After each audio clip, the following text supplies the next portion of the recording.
Impact, you were badly outdone by an old woman. Well, Grandy's something else. It was this particular old woman. That is a fair point. So it opened with a wacky Magnus video. And they were doing a championship coronation ceremony for him. And this video, the voiceover said the following words, which I'm not making up. He's from the United Kingdom. That means he's English. Yep. Swear to Lord, that's what it was in there. Well, that's true, you know. He could be Welsh. Actually, it's not even true. Kurt Angle came out for a promo. He said 2013 had been the worst year of his career. But he had big plans for 2014. Bobby Roode came out and said Kurt's big plans were going to be retirement. And Angle said, no, my plans are to challenge you to a match. Roode said no. Then he said, okay, but if I beat you, you can't go into the Hall of Fame ever. And Angle said, that's fine if it's in a steel cage. And Roode threw a fit, but he finally agreed, and they started a brawl, and refs separated them. And Rockstar Spud, who I think is my favorite guy on this particular episode, Spud is awesome. He hit the ring. He scolded them for ruining Dixie's night, and he ordered them to find partners for a tag team match later tonight. And this is one of the segments where the new Impact Zone is tiny, and you can tell. Yeah. It sounded like there were about 24 people there. I enjoyed the fact that Roode was initially horrified at the idea of having to do a cage match with Kurt Angle. And I was just sitting there thinking, you beat this man like 9 times. What are you worried about? I want to know why Kurt wanted a cage match so bad. He's got to settle the score once and for all, Vinny. This is old school. So I can do a moonsault off it. No way in, no way out. He sure as hell better not do a moonsault off that cage. I don't disagree with you. Dixie cut a promo hyping Magnus' ceremony. By the way, whoever's calling right now, I'm not answering the phone. No calls tonight. So please Leave a disengage. message. Please don't leave a We message. should do voicemails. Dixie cut a promo hyping Magnus' ceremony, and when she was done, they gave her an urgent message that simply said, see you tonight. And you were out of the room when I was too lazy to get back and rewind, but it seemed like this urgent message was actually sent like via telegram. Like someone had written her, either sent her a telegram or written her a letter saying, see you tonight. Oh, that's what they do in AJ's neck of the woods. They might. I hadn't Telegrams. thought of that. I hadn't thought of that. He's not from New York. Gail Kim came out for her open challenge. She was talking about how easy the competition had been. So the contender for the open challenge tonight was Madison Rayne. Madison had a suplex and a neck breaker, and the fans gave her a "You Still Got It" chant. Madison is a new mother, so I give her the benefit of the doubt. I don't even mean this to be hard on her, but before she was a mother, I don't remember anything she did. What is the it that she still got? I don't know. So there was a point here where she took a horrible turnbuckle, and then Gail picked her up in an electric chair and dropped her right on her face. And she tried to eat defeat, but Madison turned it into a backslide and won. And that was that. Chris Sabin met with Velvet. Told her he didn't need her to think. She just needed to follow his orders as I punched the mic. Live radio.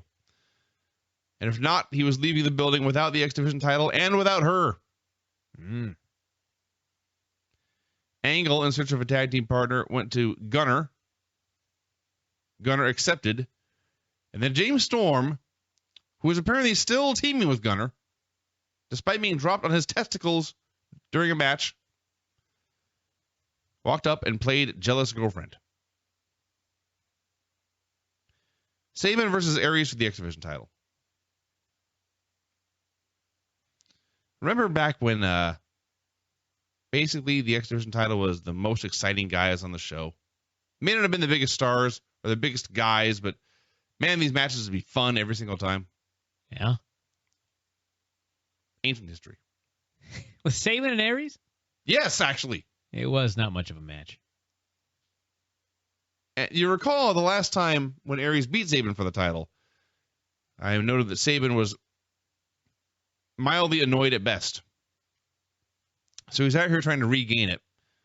And literally the entire match is just Aries doing moves and Sabin ordering Velvet to interfere and Velvet refusing. And then finally Velvet got on the apron and Aries was distracted and Sabin kicked him in the balls and pinned him. And there's just no better way to kill a title than to have it change hands in a shitty overbooked match like this. I mean, overbooked's the wrong word, but it was stupid. It was shitty. I did not feel like anything important had occurred. This was a title change? Yeah. Holy shit. Yeah. Well, I think I made my case. You win. By the way, follow up on this to make it even more important. All these guys are on Twitter. Austin Aries' reaction to losing the championship on Twitter was the following 3 words, quote, "My nuts hurt." He's taking this all very seriously. This is why nobody ever cares, and not the tweet, the segment. This is why nobody ever cares about anything that happens. Well, the tweet does not help. It does not help, but it's a small part of the problem. The television show itself is the problem. You know, Twitter is... It's a problem I want solved. Twitter is... I'm not one of those people that... I mean, I'm using Twitter right now. I plug Twitter all the time. I've got this hashtag that I'm talking about here on the show. I'm a big proponent of Twitter. But Twitter's good for a lot of things, and it's really not good for a lot of things. And I cannot tell you how many celebrities have just made themselves look like such geeks on Twitter and on various social media platforms. And I mean, maybe it's just because it's wrestling and you're all supposed to play a character, but sometimes you'll see a guy, and I don't want to mention any names, I won't even mention any companies, but every now and then you'll see a guy who is a wrestler for a company, and he'll tweet something. Remember that whole thing when Jesse Neal tweeted about food stamps? Yeah. I mean, he claims it's a joke now, but every now and then you'll see some guy tweet about how, man, thank God I can make my car payment now. And it's like, really? First off, you're supposed to be a star. So why are you tweeting about how you just barely made a car payment? I mean, we should be thinking that you're rich, right? We should be thinking that I can't remember who it was talking about this, but when they were a little kid, maybe it was Jericho. I think it was Jericho, actually. And, you know, he was watching his local indie, and there was just the random generic jobber. And he figured that guy must live in a mansion. He's wrestling on TV, right? He must be rich. Sure. In reality, the guy probably was struggling to make his car payment. But it baffles me because it's like, you don't realize that how goofy you look when you're talking about how you could barely make your car payment, and meanwhile you're about to have a match on TV next week. And then on top of that, it's kind of like, let's say you're not a supposed big-time pro wrestling superstar. Let's say you're just a guy. What are you getting out of telling the world that you just barely made your car payment? Am I missing something here? Why do people do this? I don't know. I see the weirdest stuff on Facebook and on Twitter. Like, why are you telling everyone this? This is like something that maybe you should tell your wife or maybe a couple of real close buddies. But you've got 500 friends, and now all of them know that you barely made your car payment. Why would you want to do this? Maybe you're looking for a handout. Well, whatever the reason, everyone please stop doing that. Let's use all of these social media tools wisely. And you know what else I thought when watching this match? You know what Velvet Sky and Chris Sabin is? And this for all of you that there's a big thread on the board about MMA and pro wrestling that we get like every 3 weeks.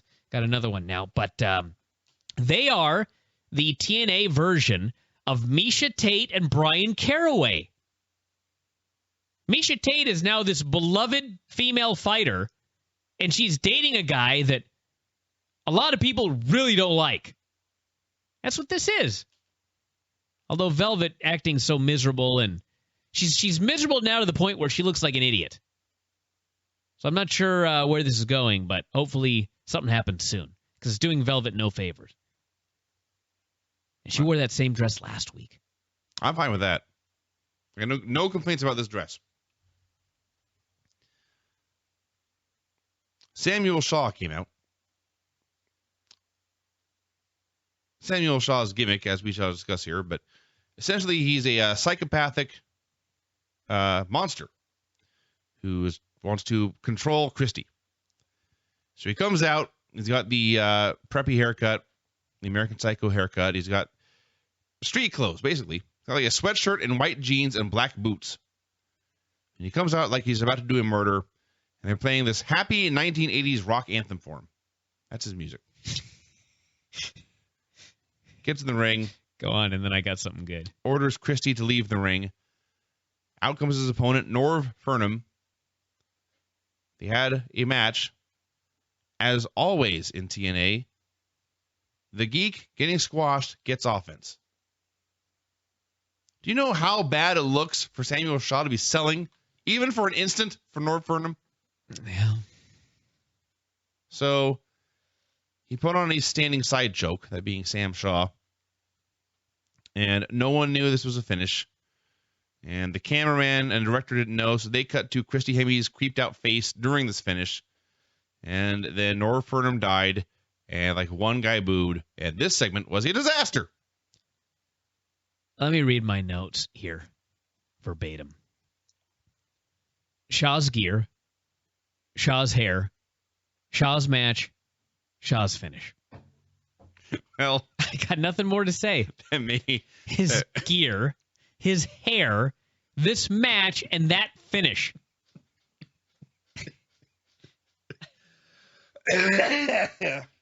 Wow. I finally killed Vinny after all these years. I just died. I have ceased to be. How are you going to get over a standing head and arm? How?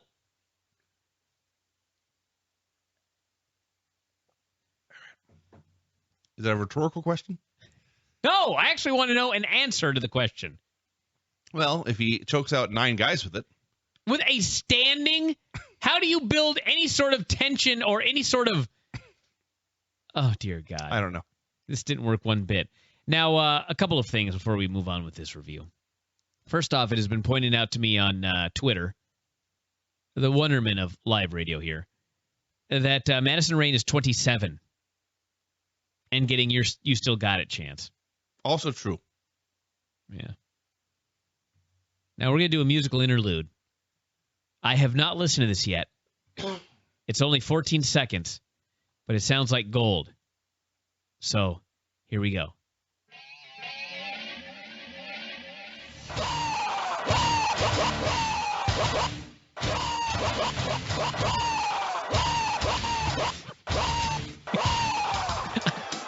I'm going to kill you for real this time. God. The video's even better.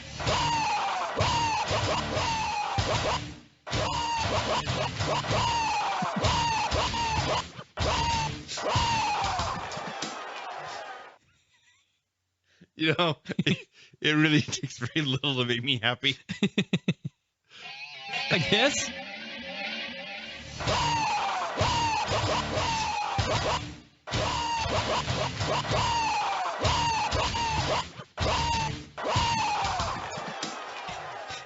Gee, it's funnier every single time I play it. Brock Lesnar screams his own theme music. If you want to find it on YouTube. Oh, God. Storm cut a promo backstage. He said Angle had made a mistake picking Gunner as a partner. He was going to prove it. And then after break, who was James Storm talking to but his old friend Bobby Roode? And they shouted at each other for a while about how they didn't trust each other or like each other. In fact, they outright hated each other. But Storm had to be his partner to make a point. So he's going to go out there, and either he was going to be Roode's partner or he's going to kick everyone's ass. And that was it. It's been pointed out to me that across 3 full tapings, that was Norv Furnham's only match. So assuming they paid for his flight, they got a lot out of him. That's from JP. They recapped Magnus' title victory. Spud got a phone call. He answered, and the person at the other end immediately hung up. And he noted that he'd gotten 4 calls from this number today, and they'd done the same thing every time. He actually listed the area code, which I'm sure was Gainesville if you looked it up. Sweet little detail. Kurt Angle and Gunner versus Beer Money. For some reason, they interviewed Gunner on the entrance ramp. Gunner declared this would get, quote, real interesting and even more physical. Sure. I don't know what the fuck he means. Beer Money were bigger stars and more over than anyone else in this entire show all night long. Fans were chanting for them passionately. And the storyline is that after some rough going very early, they got all their chemistry back. They were working together perfectly. Cut Gunner off, worked him over. They hit their Beer Money suplex, and everyone cheered. And then they just stared each other down, and Roode walked away. Eventually, Angle got a hot tag. Broke down into a 4-way. Gunner got Roode up in the gun rack, but then he turned around and Storm super kicked him in the face, and Roode got the pin. So Roode and Storm were happy with each other, but then Angle went after Roode, and Roode ran away. Gun Angle. Sure. Gangle. I like gun angle. Angle gun? Angler. Sure. All right. Spud attempted to confront Mr. Sting backstage. Sting blew him off, said he was there to talk to Dixie's lapdog. EC3 was in the ring for a promo. He said he had changed wrestling by facing the toughest competition in the land. And if you doubted his competition, he pointed out last week he had been in the ring with both Sting and Jeff Hardy, and he had pinned Sting to win. He made fun of Jeff for getting butthurt and leaving. He challenged Jeff to a match right now. They played Jeff's music, but Jeff didn't show. Ethan ordered them to ring the bell so he could win by countout and still be undefeated. Sting came out instead, ran Ethan down, called him Dixie's lapdog. Fans chanted that. He challenged Ethan to a match, and Ethan accepted, but not for tonight, for the Genesis show in 2 weeks. Gungle. That is the best one yet. Stole that one from Twitter. Joe Park met with Eric Young, asked why he'd been booked against Bully Ray. Eric said, "Look it." And I remember 5, 6, 7 years ago, Eric would say this in every skit. And it would infuriate you. And I didn't know why. It didn't bother me at all. I don't know what's happened. This pisses me off every time he says, "Look it." I have no idea why I've changed. But he said, "Look it." I got pissed. So Eric's point was this whole thing started when Abyss wrestled Bully Ray 2 years ago. Now we have to go full circle. All right. Whatever. So Eric left. Well, it is a fact. I guess. I'm not sure how it's going to help Eric prove to Park that he is Abyss. Because Bully beat up Abyss 2 years ago. Yeah, that's true. So Abyss is going to go all Abyss all over his ass. I see. That was his plan. But he's gone Abyss all over other people's ass and has not done anything. He still doesn't think he's Abyss. He's going to find out here. So Bully walked up. He warned Park that Park should not go out there because if he did, Bully was going to set him on fire. So we had the match. Bully Ray versus Joseph Park. And Ray comes out in his hoodie and his sunglasses, and he puts his hands in his pockets and hangs his head in the corner, and he just stands there. And Park didn't know what to do. They are closer and closer. And finally, Ray hauled off and punted him in the balls for the DQ. Second nut shot on the show, by the way. So Ray pulled out a bottle of lighter fluid. He starts spraying Joe down with it. And the ref is standing there looking. The ref and the announcers are saying, "Somebody stop him." And Joe Park pretended that he had been blinded by this lighter fluid and also pretended that he was trapped in the ring. Nowhere to go. Nothing to do. So Ray pulled out a lighter. Mr. Anderson ran down, and Ray sprayed him with lighter fluid too, and then held out the lit lighter. And Anderson stopped, and Ray just walked away. And this is also important. This double attempted murder on live television was such a big deal that they cut backstage where the Carters were walking and smiling and all happy. On their show, mind you. Now, it's possible I was not paying attention to something. But Mr. Lookit backstage, Eric Young, where'd he go? Catch a fish or fuck ODB or something. He was not there to help out his friend Joe Park. They didn't have an explanation for where he was? Not that I caught. All I know is he was talking to Bully Ray, or excuse me, he was talking to Park backstage. And then Park went out, right? And then he left. And if he said something about, I won't be there, I got something else to do, I don't know what it would be. The match is next, and you can't stick around for 5 more minutes? I didn't hear him say anything, yeah. All I know is that this new Bully Ray character has managed to get him 1,000 times less over than he was 1 month ago, when he was in Aces and Eights. Yeah. That's a big step down. So it's finally time for this goddamn ceremony. Spud and Ethan were in the ring. They had a throne. They had flowers, Union Jacks all over the place.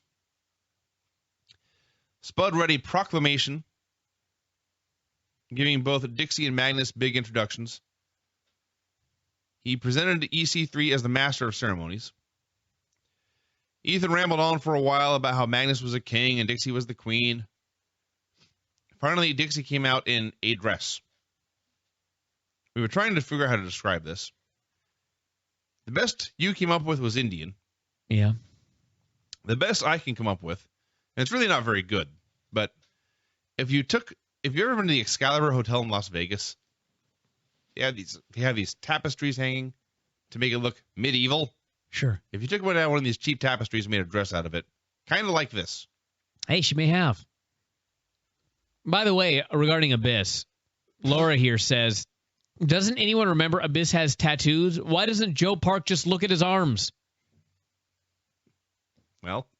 And JP wants to know, why doesn't Mr. Anderson just blow out the lighter? Can you do that? I don't know. I don't think that would work. So, Dixie came out. She talked about seeing Magnus in a magazine, in a story they've told every week now. Crowd, the same crowd that was deathly quiet for the opening segment, passionately chanting for AJ Styles here. Yeah. A man who is no longer employed by the company. Well, at this point, he was still there. No, I'm not blaming them. I'm blaming the company for letting him get to a point where he is no longer employed there. Oh, well, we'll get to that in a minute. There was a great shot as you had Dixie in the center of the screen, and over one shoulder you could see Spud, and over her other shoulder you could see Ethan. And Dixie was talking about Magnus's praises, how good-looking he was, how talented he was, how inspiring he was. And everything she said, her two geeks would just nod vigorously. This was funny. I will admit, that was funny. Magnus finally arrived in his suit. He rubbed his victory in the fans' faces. Said they probably thought Roode or Angle was going to win the tournament. Well, yes. That's what was essentially advertised. Dying. Death here. Then he said that he had not turned his back on the fans. They had turned their backs on him. What? When? What's he talking about? Heel's got to have his own issues, you know. This never happened. I know. He's a heel. He is delusional. Yes, he's a heel. He's hallucinating. Although he was a babyface by the end of the segment, which was funny. So then Gunner interrupted and they went to commercial. Gunner, after the break, wanted to cash in his briefcase right now. So I have no idea if Gunner is a babyface or a heel at this point. Dixie ordered them not to. A brawl broke out. Gunner was overwhelmed. Magnus was about to hit him with his belt when AJ Styles ran in. It ended with Magnus and AJ face to face, each man holding his belt in the air. AJ wanted to fight. Magnus backed off. And then we got a lot of talking. AJ said Dixie had screwed the people over when she made her world champion a farce. And I actually thought he was talking about himself. But no, he was talking about Magnus. So AJ went on for a long time, and eventually he challenged Magnus to a unification match. And he said Magnus would be a coward if he declined. Dixie was screaming about how that would never happen. Magnus cut her off, said nobody was going to ever doubt him as champion again. So Dixie starts screaming and wailing how AJ is not under contract. Magnus orders her to give AJ a one-night contract. Fans were so into this, they chanted yes in support of a guy who just turned heel on another show. He had at the point, but he yes. had not turned heel on that. But yes. So we are right back where we were when this whole thing started. AJ is threatening to win and leave with the belt again. The fans are chanting for another promotions guy. And that's it. That's Impact. I got a lot to say about this. It may have killed me. Please talk for a long time. Vinny missed here. First off, this... Oh, my God. Hold on. Cough as loud as you want now. I turn your volume down. At least give me a signal or something, for the love of God. Talk as long as possible. What do you think? Give me a signal to turn your volume down while you cough like a... You idiot. Told him to give me a signal, and he did, and then he didn't use it. Which reminds me of this segment.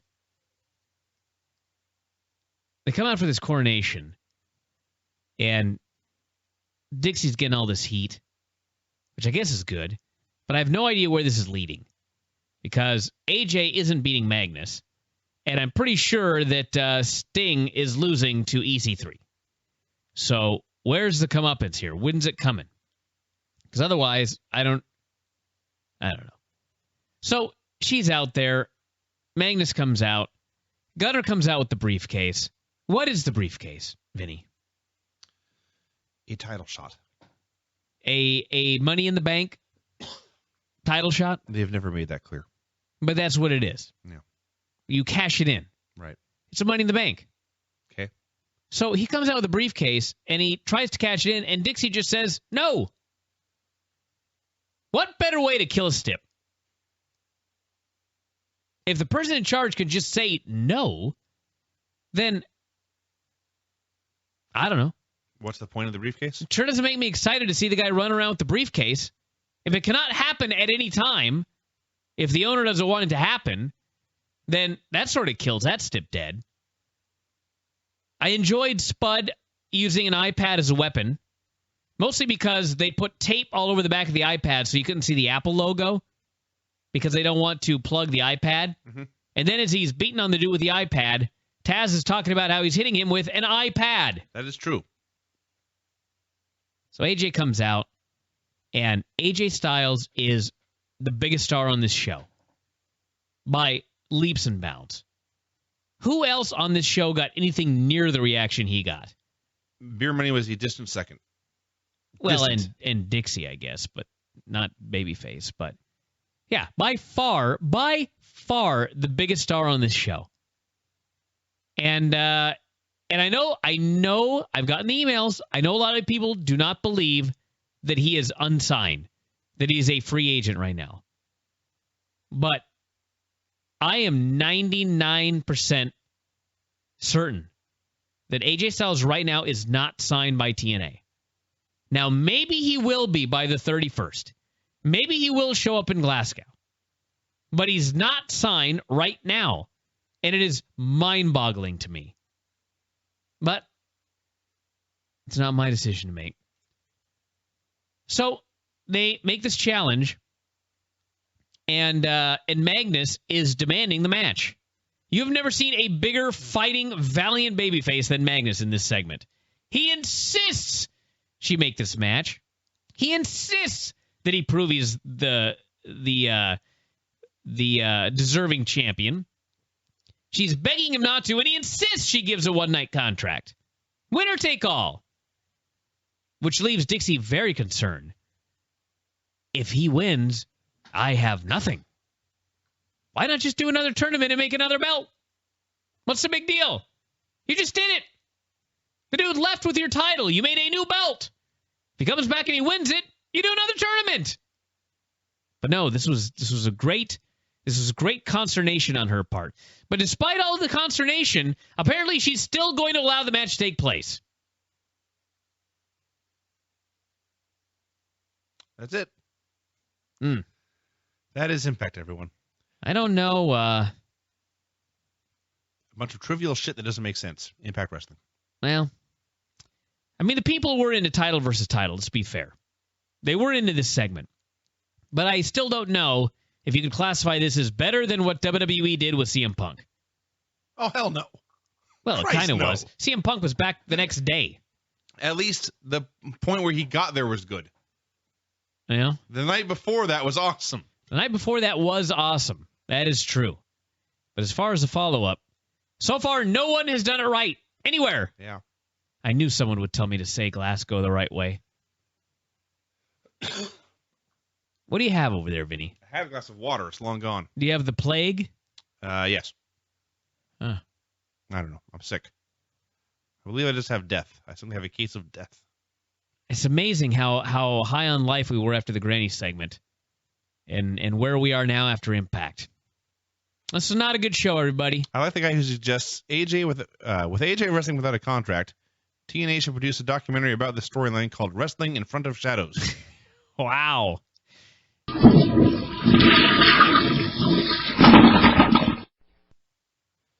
All right, Impact. Boy, oh boy, did we watch a television show. Dixie came out in a hot pink turtleneck, a black leather miniskirt, and black stiletto boots. And this is like her most mundane outfit in months. So she called out AJ to sign his one-night contract. AJ came out and started to talk, but Dixie cut him off. Said he and his lawyers had agreed to this deal for one match against Magnus for the undisputed title. She's also going to make it a no DQ match because she wanted him bloodied, bruised, and stretchered out when it was done. AJ said that there would be no more stupid Dixieland matches, and the fans all cheered. This company is awesomely bad. He said he was not afraid of the no DQ clause because there are plenty of guys in the back who hated her as much as he did, and they'd be willing to back him up if somebody tried to interfere. They were going on and on and on and on and on as AJ said that wrestling was about two guys fighting one-on-one, and Dixie kept screwing it up. And he brought respect to the belt when he took it out of the company.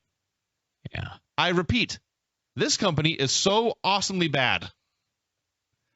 Seriously, the storyline is the company sucks. That's the storyline.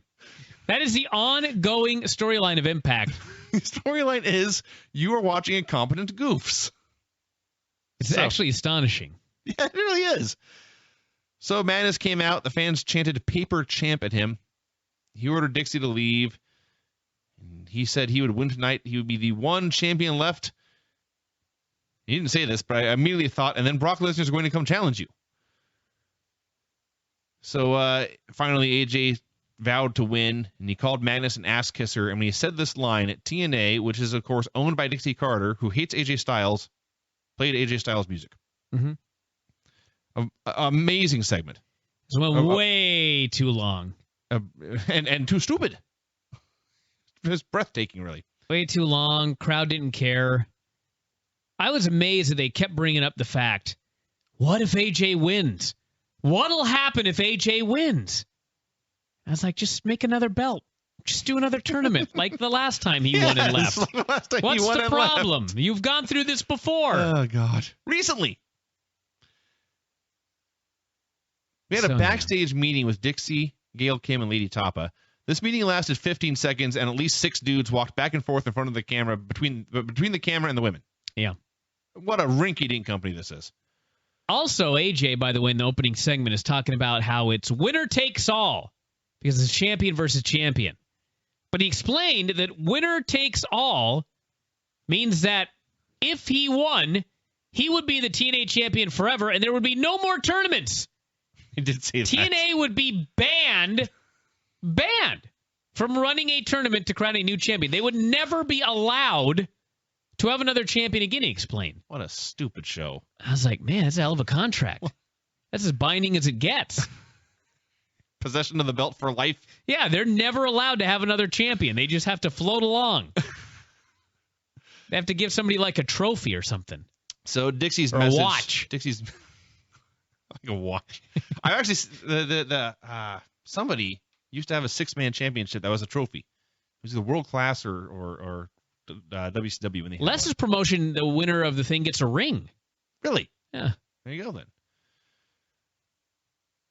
So anyway, Dixie told Gail and Lady Tapa to take care of business. Finger ring, by the way, not a wrestling ring. Thank you for clarifying. That's important. Sure. Dixie laid down the law to the bromans backstage, ordered them also to take care of business, and they looked very concerned and nervous about this. Then they wrestled Eric Young and Joseph Park, and as the bromans came out, Zema Ion, in the ring introductions, actually said the following words: Their bodies always test positive for protein. That's what he said. That's what he said. Show was amazing. So the bromans came out. They were not their usual jolly selves. They were very distracted and very nervous about the whole thing. But a minute into the match, on the big screen, it appeared the image of Gail and Tapa beating up ODB backstage. So Eric, being a noble gentleman, ran backstage to save his wife. This left Joe Park outnumbered 2-on-1. And then the bromans just stopped tagging in and out. Ref didn't care. For about 3 minutes, they were both in the ring, and finally they beat Park with a horrible heart attack. Then they went outside, they grabbed a section of the guardrail, put it in the ring, and hit another heart attack onto it. And I guess that was Dixie's orders. It's like that whole Abyss thing never happened. Well, he never bled. But yes, they've started and stopped that storyline many times as well. Samoa Joe met with Dixie. Did you mention Tapa hitting ODB? Just they attacked her. Tapa hit ODB with like a plastic thing of some sort. It actually looked like one of those boogie boards or whatever, kind of or maybe those things little kids they get in the pool and they lay on the little kickboard. Yeah. I think she was hitting her with a kickboard, but she swung it so slowly that they had to keep cutting from the live shot or the supposedly live shot to a camera in the crowd shooting over the ring and shooting the Titantron, the Impactron. Yes. It was a horrible attack. It looked terrible. Samoa Joe met with Dixie. He implied that he would be one of the buddies watching AJ's back. Dixie said he had a match tonight against Ethan Carter III, and Joe said that Ethan's blood would be on Dixie's hands, not his. All right, so you'll recall that the last time we saw Eric Young, he was running backstage to save his wife from a violent assault. Now, he was running through the hallways, carrying ODB's limp body, and running out the door. Mm-hmm. Apparently, running to the hospital. Did I mention that the show was stupid? Well, you know what? You're not going to believe this, but I do got to give them a little bit of credit. At least they created a show-long storyline to explain why there were no baby faces to come out and save AJ. They couldn't say Eric and ODB were taken by hospital to an ambulance. Well, the point I'm just making is that they explain all of the baby faces getting laid out or running away. For pretty much every good guy on the show to have been taken out by the end. Yes. Sting saw Eric Young carrying his wife's apparently unconscious form through the door and could not believe his eyes, and I don't blame him. Didn't offer to help, by the way. Just looked.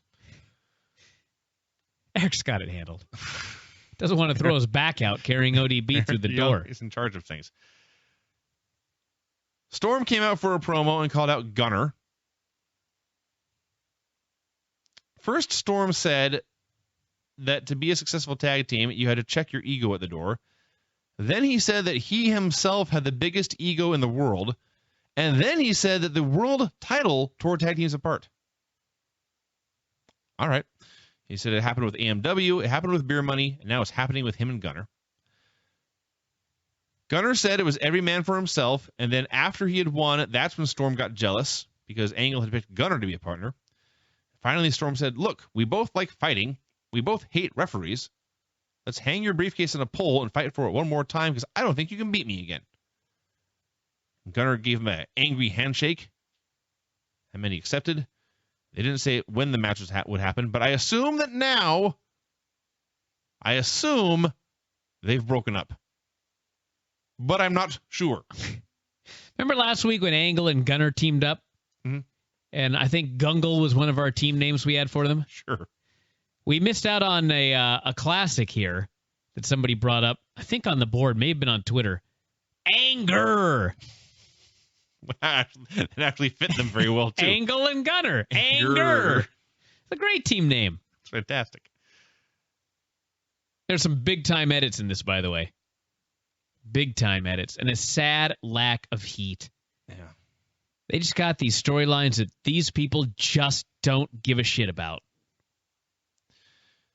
Ethan Carter III jumped Joe backstage, and this lasted about 4 seconds before they went to commercial. Like, well, we'd love to show you, stick with this shocking, unexpected bout of violence, but we have to go to a word from Pep Boys. Yeah. Or whatever the hell the sponsor is. So after the break, Joe and Ethan were brawling down to the ramp and the match started. So way to get a sneak attack in there, Ethan.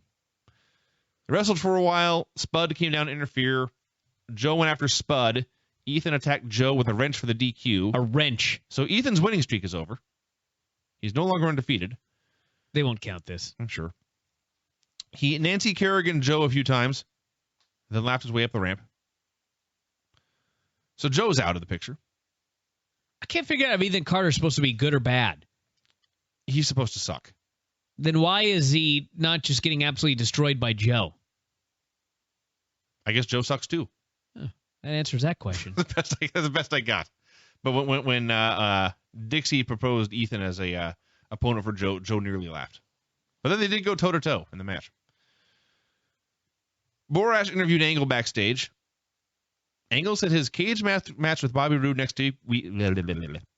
Angle said his cage match with Bobby Roode next week would be the biggest match of his career. The biggest match of his career. Kurt Angle has main evented WrestleMania. Kurt Angle has had the best match at WrestleMania. I like the idea of really trying to put a match over, but when you say something that preposterous, you're doing more harm than good. Can't you just say, like, this is the biggest match I've had in a year or in years or something? But to call it the biggest match of your career, it's a cage match with Bobby Roode. On You've impact. wrestled 1,000 times. As far as I know, there's no stips. How is this the biggest match of your career? There is a stip. What is a stip? If Kurt loses, he can never go into the Hall of Fame. I see. Okay, so it's a big match. There's something on the line. I wouldn't say the biggest of his career. You turned down the career, you idiot. Yeah. So he said he had an open challenge for a cage match tonight. He said whoever accepted the challenge, Kurt would only be seeing Bobby Roode.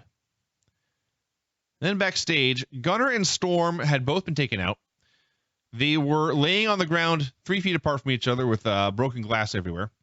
So, despite the fact that they broke up, despite the fact that they have both been acting like assholes, they were apparently hanging out backstage and are apparently both baby faces. Something like that. Because Dixie wanted them taken out. So Sting was outraged. He confronted Dixie. He said she had taken things too far. She threatened to put him in a match. Oh, no. He said that would not stop him. She told him to get out of her face, and I actually expected him to go off in a huff. But thank God he stood his ground and she left instead. Dixie's eye-rolling gimmick is... She buries all her talent, yes. Just every time she gets exasperated, all she knows how to do is roll her eyes. Do people really roll their eyes in real life? Yes. Okay. To me, at least. Maybe not to you. I can assure you, I get eye rolls all the time. Wow. So Sting said that he had enough of Dixie, so now he's leaving too. Kurt Angle came out for his cage match looking beat all to hell already. Bobby Roode came out, teased wrestling him this week, and then he did not, which means someone somewhere in this company actually does have something resembling a clue. And then Roode said he had found 2 men who hated Kurt as much as he did, and out came bad influence to accept his open challenge. So the open challenge did not specify the number of men Kurt would be wrestling. It's Kurt Angle. He'll take on anybody. I guess so.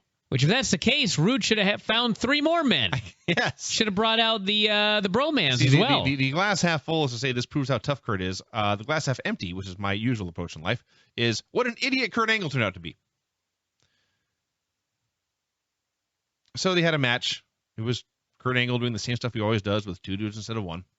There was one terrifying spot where he was brawling with Kaz on the top rope, and he had a giant German suplex off the top, and Kaz went flying upside down into Daniels. Right in the foot to the head. Yeah, that looked bad. And then Angle threw Daniels hard into the cage, and he pinned Kaz with an Angle slam. So it sucks to be a bad influence. When you're talking he threw him hard into the cage, we're talking he really threw him hard into the cage. Yeah. Just clank of head on metal as he was just thrown groin first into the rope, and his head hit the metal. It was brutal. They killed poor Chris Daniels in this match. Yeah. So Dixie was backstage on the phone ordering them to leave the cage up. Roode walked in. Dixie asked if he was ready for his cage match, and he said, well, look, I know Kurt's beat up and everything, but I don't want to wrestle him right now. And he said, no, you're not wrestling Kurt. You're wrestling Sting. Roode had a giant freak out. He did not want to wrestle Sting. Dixie assured him that she was going to take care of him if he could take care of Kurt, or take care of Sting. Speaking of Kurt, he was taking pictures with fans in the parking lot. Because, what you do after you have a cage match against 2 men is 5 minutes later you go into the parking lot. Not just that, there's bodies everywhere. There's literally bodies being found everywhere at the impact zone. Yes. And Kurt is randomly in the back with like a whole family smiling for pictures. Yes. It's like, what? Well, okay. Here's what actually happened. Kurt's taking these pictures. Al Snow pulls up in a car and says, Kurt, we got to go to the airport. It's an emergency. I'll explain on the way. And Kurt jumps in the car and they drive off. So is Al in Dixie's pocket now, too? Sure. That's what we need. But to back up your point about how dumb it was for Kurt to be taking these pictures with bodies lying everywhere, this is the first segment after break, and you fast forwarded through the commercials, and I had to go back to watch this. So I saw Kurt, and I saw a car, and I thought, Jesus Christ, they did a car crash angle to get Kurt out of here. They took Kurt out of the show by running him over. No. Kurt was just taking pictures. And he abandoned the family. He abandoned the family. Dear God. But given the tone of the show, it made more sense for Kurt to be hit by a car than to be taking pictures. Bobby Roode and Sting had a cage match. Sting is wrestling in a t-shirt, but Lord knows he knows what he's doing, and he's still laughing at this angle thing. Perfectly capable of having a good TV match. I mean, hold on a second. Let's just go back here. How many people were laid out by this point? Storm, Joe, Gunner, Storm, Joe, Gunner, ODB, Eric Young. Yep. Park. Was that 8? That's 6. Maybe it's 8. I may have counted wrong. But you got these bodies all over the place. And Kurt's just in the back taking pictures with fans. By the way, so this show has less than 10 baby faces on the entire roster? Well, cost cutting. Wow. What a rinky-dink company. Jeff Hardy got beat up. He's not around. Mr. Anderson's busy at the funeral parlor. We'll get to Anderson. Yeah. So they may get to 10 if they stretch it. All right. So Sting and Roode. Where the hell was I? I've completely lost my place in my notes. Okay, so Sting's fighting Roode. Spud and Ethan run down. Ethan distracts Sting, and Spud passes the police baton to Roode. And okay, so Roode's going to hit Sting. I was losing my mind at this point. Roode's going to hit Sting with a weapon and win. Fine. Except they can't just do that. Ethan has to distract the ref as Roode in a cage match uses the weapon, and then Roode has to throw the baton away so he does not get disqualified in a steel cage match. Yeah. And by the way, if he got disqualified in the steel cage match he didn't want to wrestle, so what? What does he lose? So I love that if Dixie was determined to have somebody run down and help Roode take out Sting, why did she make it difficult on her own crew by putting a cage around the ring? Don't know. Why not just say it's a no DQ match, Roode versus Sting, and send your entire army out like you did in the main event? That's actually a good point, because when Bad Influence came out to wrestle Kurt 2-on-1, their plan was for Daniels to go through the door and distract him as Kaz climbed the cage and snuck up from the other side. Kaz did not have an easy time climbing this cage. No. It was hard on him. Let's take out Sting, but we'll make it harder on ourselves by putting them inside the confines of a steel cage. So when Spud and EC3 run down to interfere, they have to climb over the cage. Yeah.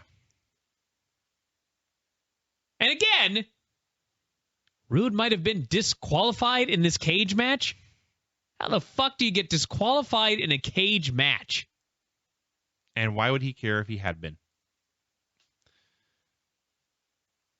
We had earlier today footage of Mr. Anderson walking into a funeral home, and he looked at the camera and said, "If Bully Ray wants to lay this to rest, I'll oblige."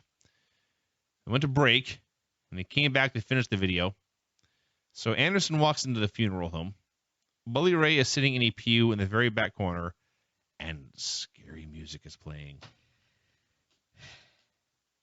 So Bully Ray, who has gone from the badass from Brooklyn, now he is a low-rent Bray Wyatt knockoff. He's sitting there in his hoodie and sunglasses. He's talking about the end of the world and lighting Anderson on fire and how you have to be strong to forgive people, and he was sorry he was too weak to forgive Anderson. He's talking about how Anderson raped him of his colors. Your group sucked. He did you a favor. You had 3 people left. It was a mercy killing. It was a laughing stock, and it was a joke. So finally, he told Anderson to look in the casket. I put something in there for you. Laundry. Anderson looked at... I was going to read my notes here.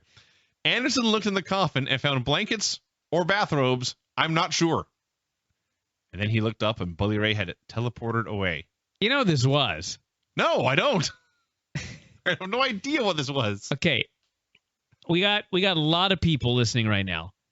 I want you, if you think you know what these linens were, I want you to tweet me at hashtag F4W Live. I want to see if anybody listening to this has any idea what these linens were, because I know what they were, but I want to know if the viewing audience had any idea what was going on here. So I'll give you guys a little while to tweet that to me. Hashtag F4W Live.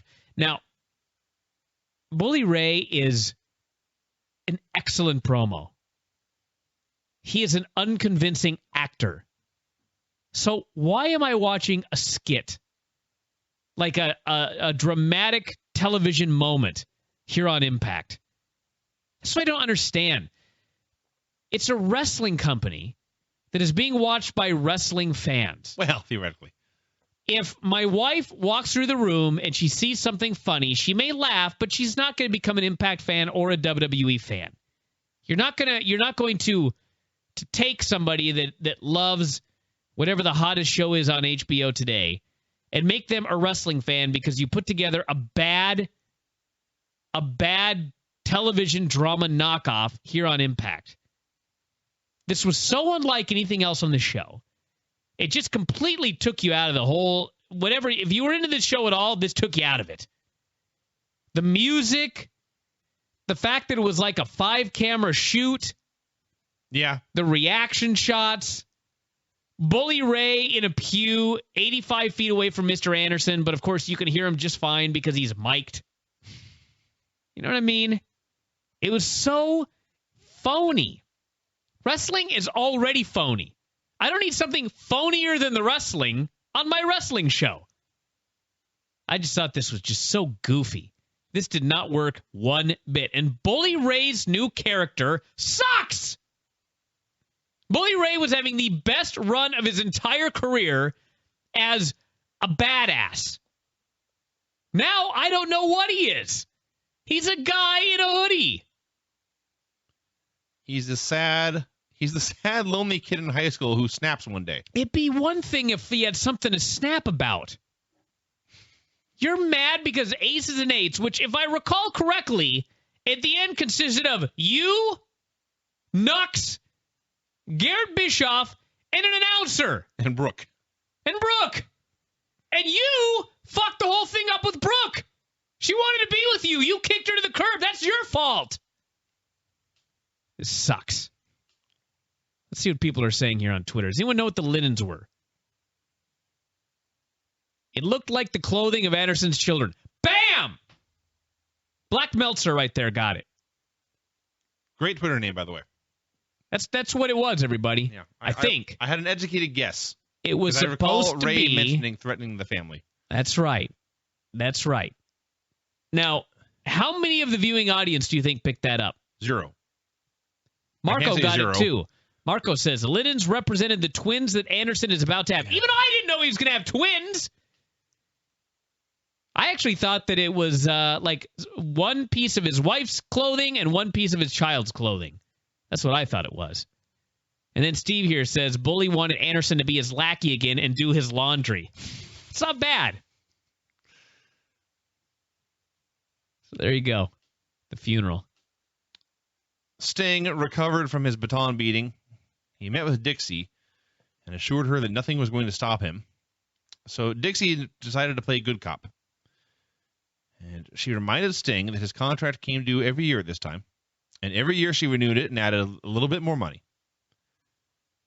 And Sting started talking about how he didn't want any more money. And she just said that they had always been close. And if the roles were reversed, AJ would not turn down his contract to help you. And she left. Sting appeared to be deep in thought. This guy says they were baby onesies. Were they? Well, look at that. They looked much larger than that. Looks like, hey, maybe I was wrong, everybody. A lot of people here on Twitter recognize that they were the clothing of his children. So I apologize. I guess I was wrong. I guess this has been established well enough that everybody understood. Main event was Magnus versus AJ in a title unification match. This I will not apologize for. Well, let's start from the beginning. To their credit, they had built this up to the point where everyone in the front row was standing, and there were loud chants for AJ's name. For AJ. Right. So Magnus spent about a minute solid stalling on the floor to make sure the cheers stopped. As he was standing on the floor doing nothing, they showed a tweet from Dixie Carter to injured Olympic skier Lindsey Vonn saying that sports could be dangerous. And I believe... But that makes Lindsey feel better. I believe that the announcers implied that Dixie had Lindsey Vonn taken out as well. That was the message I got from this. And I'm not saying that to be funny. That's actually what I think they said. So Magnus stalled and stalled and stalled. Well, if she thought that Lindsey might run in... Maybe she thought she would ski in and save AJ. Yeah. So eventually, EC3 and Spud ran down. They attacked AJ from behind. They beat him up 2-on-1 for a while. Sting came down to make the save. Bromans and Zema Ion ran out, so now it was 6-on-2. Magnus made a cover on AJ. Earl Hebner did not want to count, but they bullied him into it, and he counted slowly, and AJ kicked out. So whenever there was a threat of any danger, Magnus hit on the floor. Bad Influence came out, so at this point it was 8-on-2. I was having flashbacks to The Undertaker and versus Yokozuna in the Royal Rumble in that casket match. Finally, Earl could take no more. He refused to count. He cut a promo on Magnus, and he walked out, stopping, by the way, to take a shot at Spud. Okay, that was awesome. I won't lie. So as he's walking up the ramp, down the ramp comes Dixie with Bryan Hebner. And they shouted at each other for a while. I believe she said, "I will fire your son if you don't get back in there." And Earl didn't care, and he walked to the back. So now Bryan is the ref. I guess technically he was not a heel ref, but he was ordered clearly against his will to go down and referee this match. Clearly Dixie wanted him in there to count a pinfall on AJ. Clearly there were 7 large men in Spud, who wanted to beat him up. But he counted normally and fairly, and when AJ kicked out, Bryan stopped his count. Heel ref gimmick sucks. So Sting and AJ, despite being outnumbered by 6 men, were winning handily, destroying these people. Zema Ion got backdropped over the top rope right onto a camera. Looked like it sucked. Sucked for the pocketbook. They can't afford that. That camera's out. AJ was able to put Magnus in a submission, and despite 8 heels at ringside, no one could come in and break it up. They had been beaten so badly. Calf killer. Yeah, what did I say? He said a submission. Well, yeah, it's important. Yes. So finally, Bad Influence was able to take the ref and throw him out. Poor Brian Hebner. Didn't want to be out there in the first place. Now he's beaten up. So now there's no ref at all. AJ has the Styles Clash, no ref. Earl came running down. I use that term loosely. He's trying to make a fair count, but Bad Influence yanks him out of the ring. AJ, who I heard on your show say that he was not going to do any more stupid dives. He did a stupid dive, running off the ropes and doing a flip on the two guys. Then Roode came out to make it 9-on-2. And Roode was finally able to beat up AJ sufficiently. Magnus ordered him to keep hitting attitude adjustments. And then Dixie appeared with a third ref. And the last sentence of my notes here just reads, he was reluctant, but he eventually counted 3 and Magnus won. Yeah. So to recap, despite being outnumbered 9-2, AJ almost won and beat up the entire heel roster on his way out the door. That's what happened. Let me tell you what I think. Maybe I'm wrong, everybody. But in my humble opinion, if you've got a guy leaving, if you re-sign the guy, if he is under contract, signed, sealed, and delivered, yes, you can book a finish like this. You can book an entire match like this. Because AJ comes back, he does his big feud with Roode, and then you build him up for another championship match where he wins the title. Or whatever you decide you're going to do, however you're going to get there. That's fine. If the guy is signed, sealed, and delivered.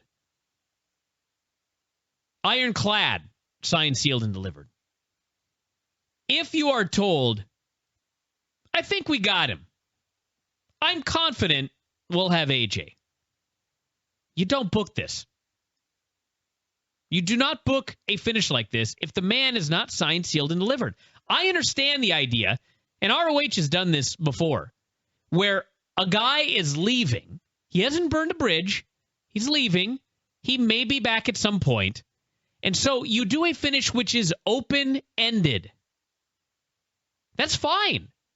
An open-ended finish, because a guy might be back, is fine. This was not an open-ended finish for a guy that might be back. This was a definitive finish for a guy who goddamn sure better be back.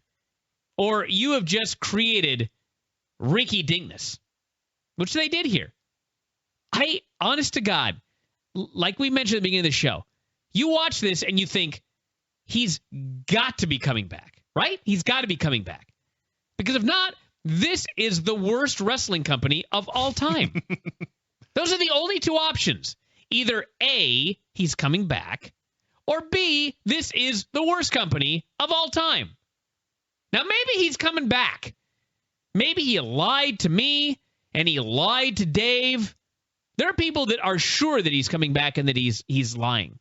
But, as I've said many times before, there are people that AJ Styles absolutely should not be lying to. And if he's coming back, he is lying to these people. Do I think that he is lying to these people? No. I don't think that AJ, I don't want to say I don't think he's coming back. I don't think AJ is signed right now. Maybe they'll sign him to a deal. But AJ is not under a contract right now. And I don't know this. This is absolute 100% speculation on my part. So as usual, if I see this on some sort of wacky wrestling site tomorrow, attributed to me as a fact, I'm going to be very upset. This is just speculation. I, honest to God, think that AJ is waiting to see what happens with Jeff Jarrett. I think that's what he's doing. Because something is going to happen with Jeff Jarrett. I don't know when, where, I don't know any of the particulars. But something's happening with Jarrett. And I think that AJ is waiting. So I don't think he signed with TNA. Maybe he will if this Jarrett thing never gets off the ground, or Maybe they don't have any kind of money or anything like that. I don't know what the situation will be. I'd be stunned if Jeff Jarrett were getting involved in something that he didn't think had enough money compared to TNA. So I think they're going to have the money to sign AJ if they want him. But I don't know what's going on, but I don't think he's under contract. And if that's the case, I am just baffled, absolutely baffled by the booking of this main event. How can you do this? How can you do this when, and think about this. This didn't happen. But the finish that we saw here tonight, AJ could have been on Raw like 4 weeks ago. Yes. AJ could have been on Raw in the main events for 4 straight weeks as all of this was going on. And he could have been on Raw this past Monday. And then this aired where he just destroyed the entire TNA locker room. And then he would have just been right back up on Raw on Monday. If anybody from WWE would have seen this main event, they probably would have signed the guy. Just because... Can you even imagine that? It just blows my mind. So anyway, we'll see. We'll see. If they don't have a track record of this kind of thing. That's the key. They have a track record. Yes, I would assume that he has a secret deal and he's coming back. But it's TNA. There's no doubt in my mind he's gone. I don't know if he's gone forever, but he may come back. Yeah. But there's zero doubt in my mind that as of right now, he is not working for Impact Wrestling. It's amazing. It is, but it's not. Yeah. So that's Impact, everybody. That's what you missed. That is what you missed.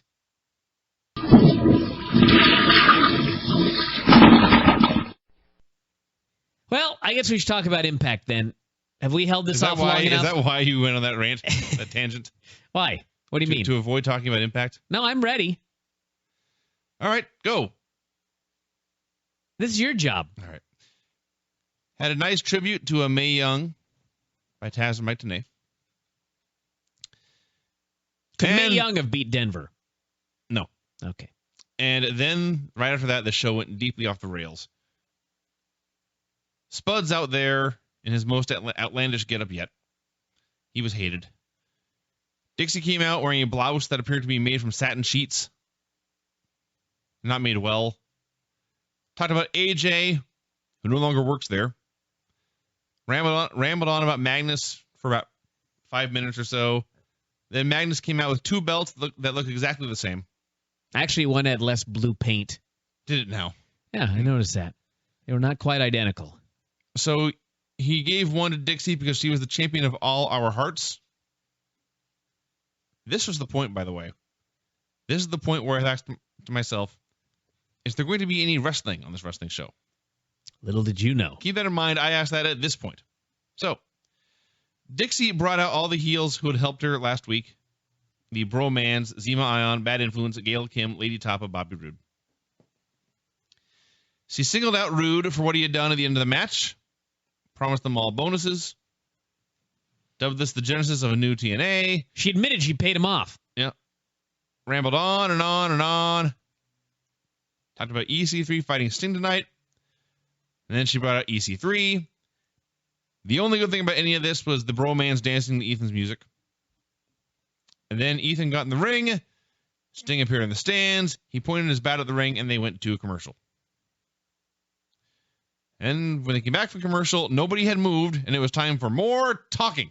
Yeah. You guys, Vinny is not doing this justice if you didn't see this. What he just went through was at least 15 minutes. Mm-hmm. Spud came out and talked for a long time. Called out Dixie, who came out and talked for a long time. Called out Magnus, who came out and talked for a long time. Called out all the heels and talked for a long time. Called out Ethan, was about to talk for a long time. Sting showed up in the rafters and talked for a long time. And there was a commercial in here. And when they came back, everybody was talking for a long time. 20... The whole... When it was all said and done, before the first match started, it had to have been a half hour. Legit. It's hard to tell because of the stupid Frontier cable thing. Doesn't tell you exactly how far you're into the show. We know we started at 9 and ended shortly after 11, but didn't know exactly where we were at that point. No. But this had to have been a half hour. So, Sting goes off about Magnus, and he goes off about Ethan, and he goes off about Dixie. And Dixie wants to know who's on Sting's side. And so out comes Gunner and Samoa Joe and ODB and James Storm. And a brawl broke out. Magnus, the World Heavyweight Champion, was throwing some horrible punches. I was trying to figure out who this was because his back was to the camera. I thought, who was throwing these crappy punches at Joe Park? Then I realized it was Magnus. That sucks. Yeah. So Sting trapped Ethan in the ring, and he was intimidating him with his bat, and Ethan was begging for mercy. And then Sting, like an asshole, hit him in the gut with his bat, and then went to commercial. Another commercial. That's 2 commercials so far in this one segment, which was largely talking. After the second commercial break, the third segment ended with nobody having moved. All the good guys were still in the ring. Samoa Joe was demanding a fight. Spud returned with a ref, and he booked a 12-person tag. Actually, they kept saying 12-man tag, although there were 2 women involved. Mm-hmm. So that really was one long, never-ending, pointless segment. Yeah. It's not good. No. Frankly, I don't know if I can say the show picked up after that, but that was the worst. The worst was behind us. So it was Samoa Joe, Joe Park, Eric Young, James Storm, and Gunner and ODB against the Bromans, Bad Influence, and Zema Ion and Lady Tapa. They did this Lucha Rules, so 2 guys would come in, do some stuff, then they would both leave the ring, and 2 other people would come in. ODB was throwing Zema Ion around, and then Tapa speared her and launched her right into the ropes, where there was no good way to land. Taz laughed uncontrollably. Somewhere in here, they mentioned that Genesis, unbeknownst to any of us before this, was a 2-night event. Well, they've kind of been doing that with all of their free pay-per-view events. And the second night would be next week. Yeah, stretch out over 2 weeks. Yes. Just skipping ahead a bit. Park started bleeding, turned into Abyss, killed everyone. Gunstorm, who are friends again. They came in to celebrate with him. I just realized that. Are they? They were on the same team, and they were working together, and when Abyss ran wild, they went in to shake his hand and stuff. That's funny, because they were supposed to have a match on the show, which never took place. Uh-huh. In fact, now I got to go find out if it took place on next week's show. Have they done the tapings already? Yeah, tapings are over. So anyway, they came in to celebrate with Abyss, but he's Abyss, and so he killed them. Crowd did not know what to make of that. And eventually, Joe tapped out Daniels with a rear naked choke. So even though Abyss took out 2 of his own partners and left, the baby faces still won 3-on-6. Let's see here. If this takes me to the wrong link one more time, I'm going to flip my lid. All right, let's see. Next week. Yep, they do Gunner James Storm. So, yeah, they're not friends. No. So, as soon as Joe won this match, they immediately cut backstage. Austin Aries was talking to Velvet Sky. Sabin arrived. Aries bailed. Sabin was pissed. Velvet said, I don't want to talk about this in front of all these people. Sabin said, let's go to the ring. We'll talk about it in front of the whole world. Now, you recall, actually, you didn't recall this. You had to be reminded. Last week, Kurt Angle was removed from the show. Took me forever to figure this stupid thing out. Yeah. He was removed from the show when Al Snow drove him to the airport, apparently, for an alleged family emergency. 7 days have gone by. And now, 30 minutes into the show, Kurt Angle arrives at the building and starts knocking on doors demanding to talk to Dixie. So let's think about this for 2 seconds. So the story is that Dixie told Al to get Kurt out of there by lying to him that his family was in trouble. Correct? Yeah. So Al threw Angle into a car and began to drive him to the airport. Correct? Yeah. At no time did Angle attempt to contact his family. I guess. Correct? Apparently. He didn't try to call. He didn't try to see what was going on. He just sat in the car, and he believed Al. He went through the metal detectors and everything. He sat there waiting to board. He got on the airplane, and at no time did he call his family. He did not find out until he arrived that, in fact, his family was fine. I guess.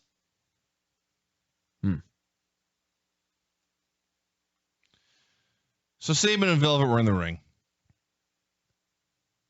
Sabin started talking about how selfish Velvet was when Aries interrupted. Said Sabin was the worst boyfriend that ever lived. He said Velvet was hot and did not need to put up with Sabin's crap. He said Velvet needs to be what she really is. A hot piece of ass. Yeah.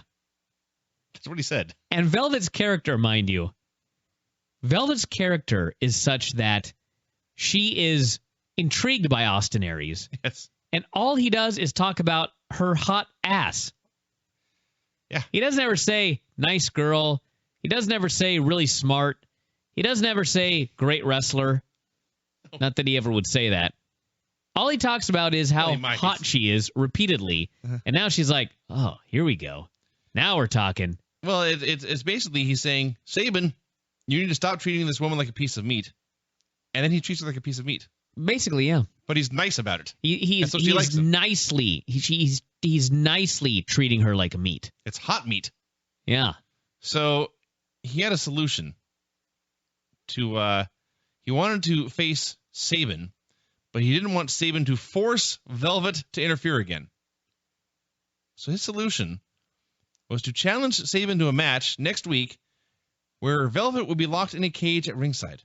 What better way to treat a hot piece of ass than to lock imprison her her in a cage? Yeah. So Sabin started to protest, but then Velvet said, no. Hold on. I am fine with this idea. And in fact, she was outright jolly about it. Sure. You've never seen a woman so happy to get into a cage. So she said, next week, I will in fact go into that cage. You guys can wrestle. And then she warned Sabin that if he lost, she might leave him. Basically, yeah. So that was that. What would Aries know about a hot piece of meat anyway? He's a vegetarian. He mentioned that here, yes. Backstage.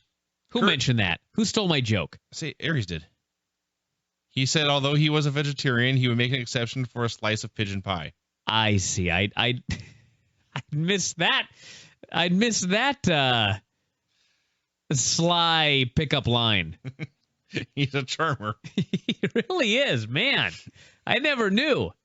He always came off as a little abrasive, but man, I never knew he could woo the ladies like that. Read that line again. He said, although let me write this down. Though he was a vegetarian, I got some buddies that might be able to use he this. would make an exception for a slice of that pigeon pie. Wow. A poet. I'll say. Angle had not found Dixie yet. But because the building's so big. But he had taken the time to change into his wrestling gear. And she hasn't been around all night. Yeah, it's like she was nowhere to be seen on this show. Maybe if you showed up on time, you'd find her. She was in the ring for a half hour. For half a goddamn hour. Simon Diamond congratulated Sam Shaw on his match. You know, the match that happened weeks ago. Yeah. He complimented him on his finish. The standing head and arm. Yeah. The worst finish of all time. He also said, you'll be better off if you stop worrying about Christie.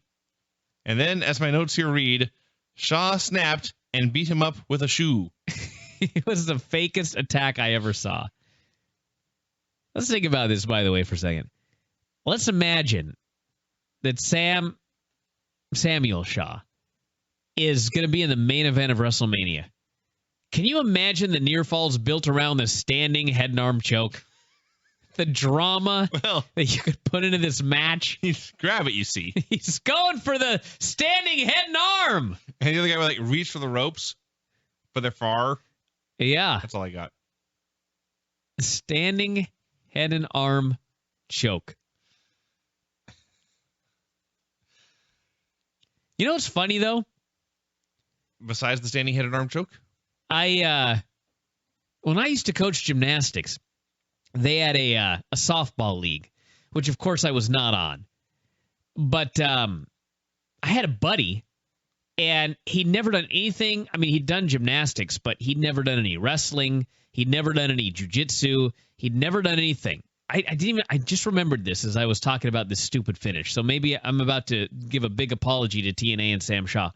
So they were playing one of their league softball games, and apparently there was somebody got a home run or something, or he missed third base. I don't know. There's some sort of altercation, and this guy started just going nuts, and my buddy went up to him and grabbed him in a standing head and arm and held him there until help came. There you go. So now he didn't put him out or anything like that. So your buddy is Sam Shaw. He may have been. I hadn't thought about that. Sam Shaw. So there you go. Maybe it's not such a wacky hold. But I still don't know how you're going to build a WrestleMania main event around a standing head and arm choke. All right. And does Christy watch the show, by the way?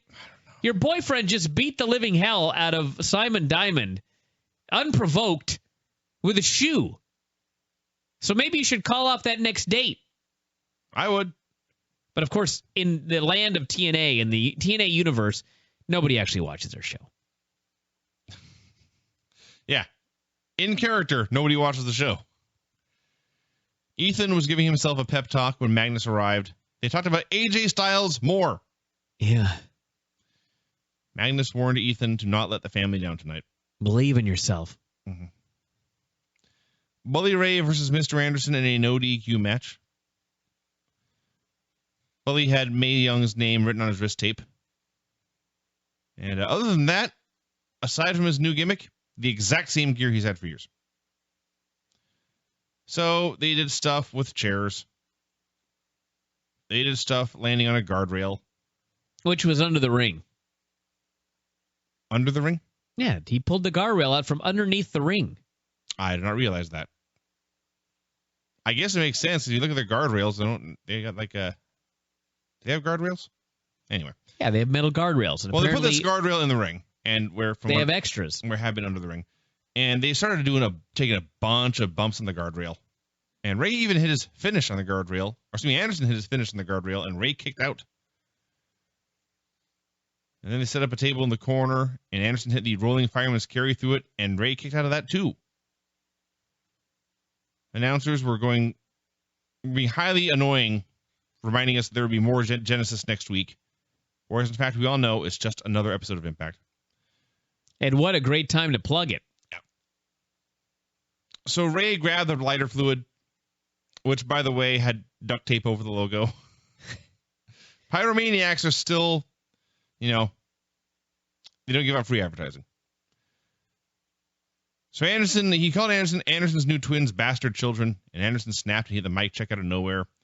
He started putting lighter fluid on the table, and then Ray grabbed him and hit a jumping pile driver for the win. And that was it. No fire. Nobody died. I guess the feud's over? I saw even Steven, I guess. Angle got a hold of Al Snow backstage and was manhandling him, demanding to know who put Snow up to it last week. This was awesome. And Al refused to answer. He just begged for mercy, saying he had a family. And so Kurt let him go and left. Yeah, he had him by the throat, and he's like, "You're going to tell me." And Al's like, "Come on. No, you're going to tell me." All right. Then off he went. Kurt Angle would be a shitty Batman. Yeah. Wouldn't Al be the one you'd want to talk to more than anyone else? And apparently for Al, it was a deep secret. If he didn't tell Kurt would never know. Yeah. Kurt is a shitty detective, and I repeat, he would be a So horrible he knew it was Batman. Dixie, but then he had to get confirmation from Al? All I know is Angle went to the ring, and he called out Dixie, and we got more Dixie on this show. Second appearance. And the last one lasted a half hour.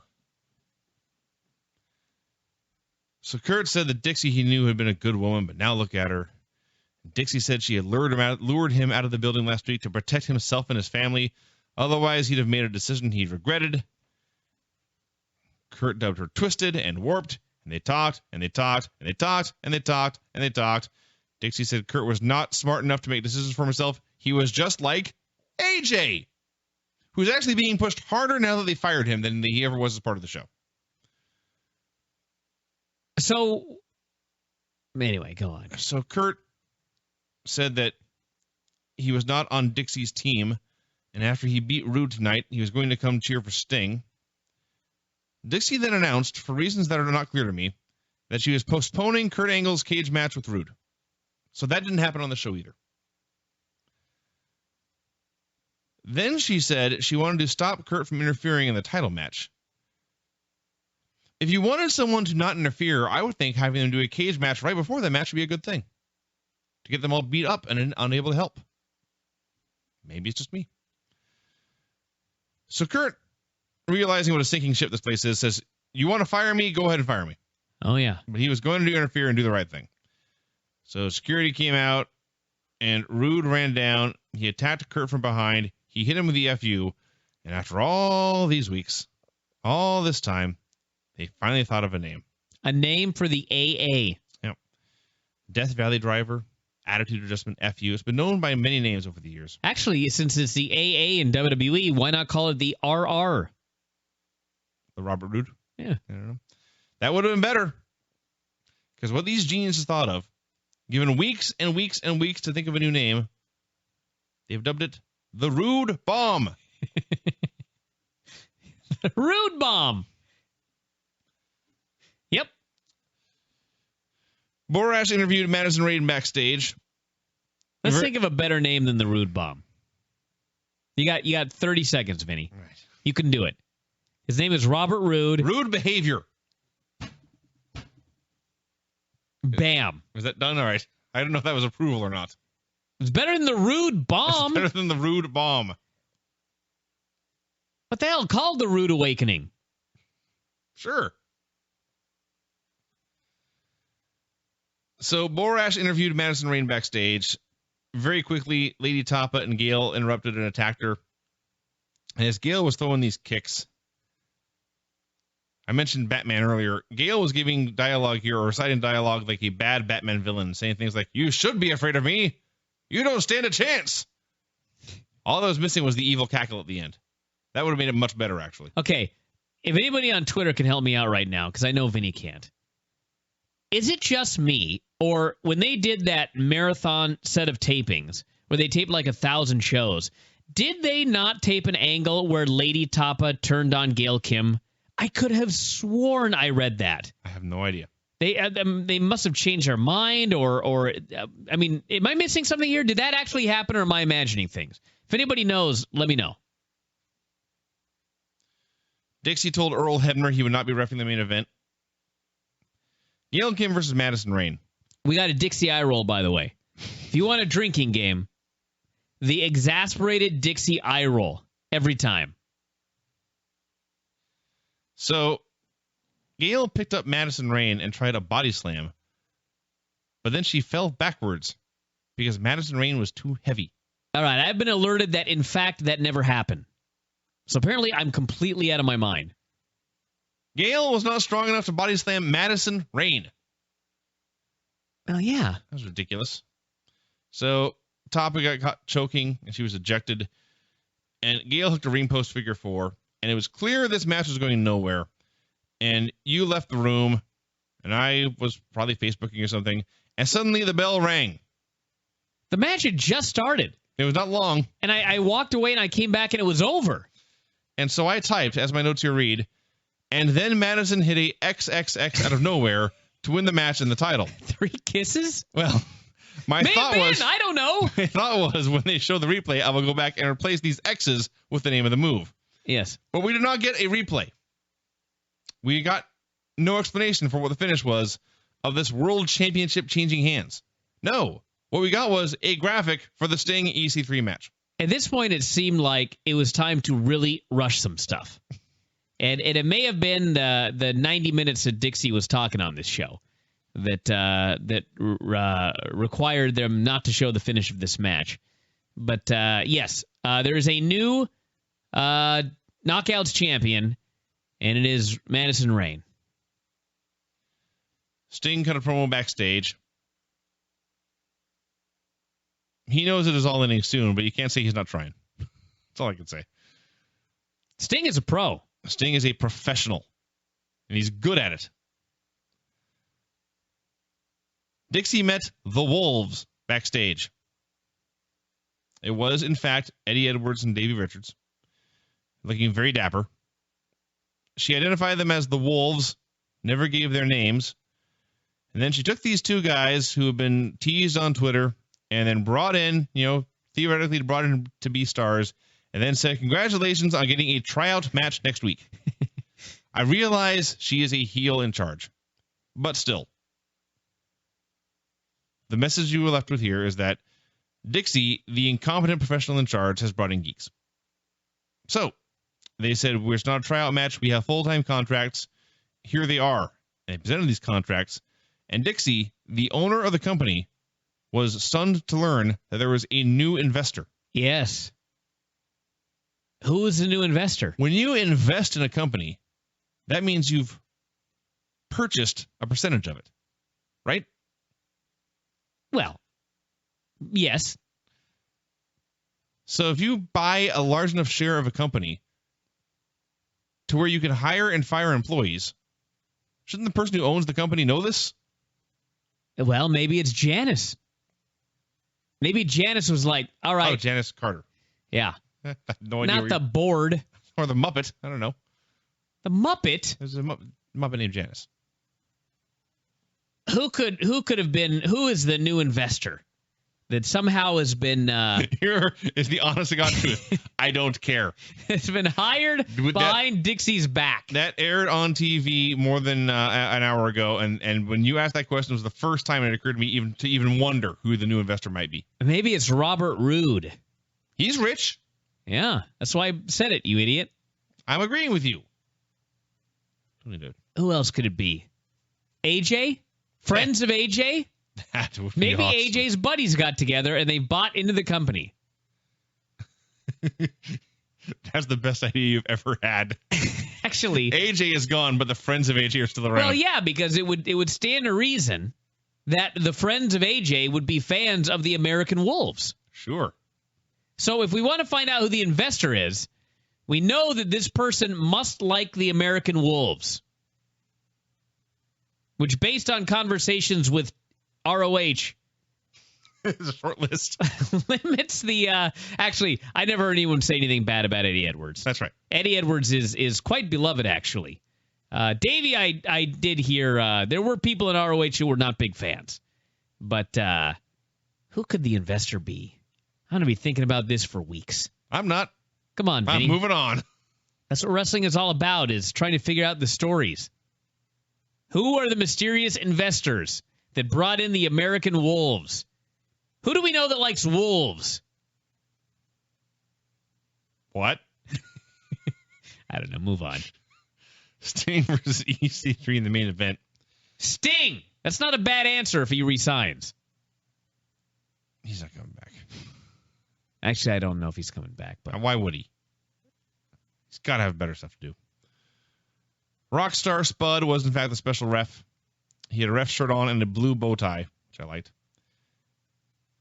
Fans were chanting, "You're a douchebag." And I assumed they were talking about Ethan.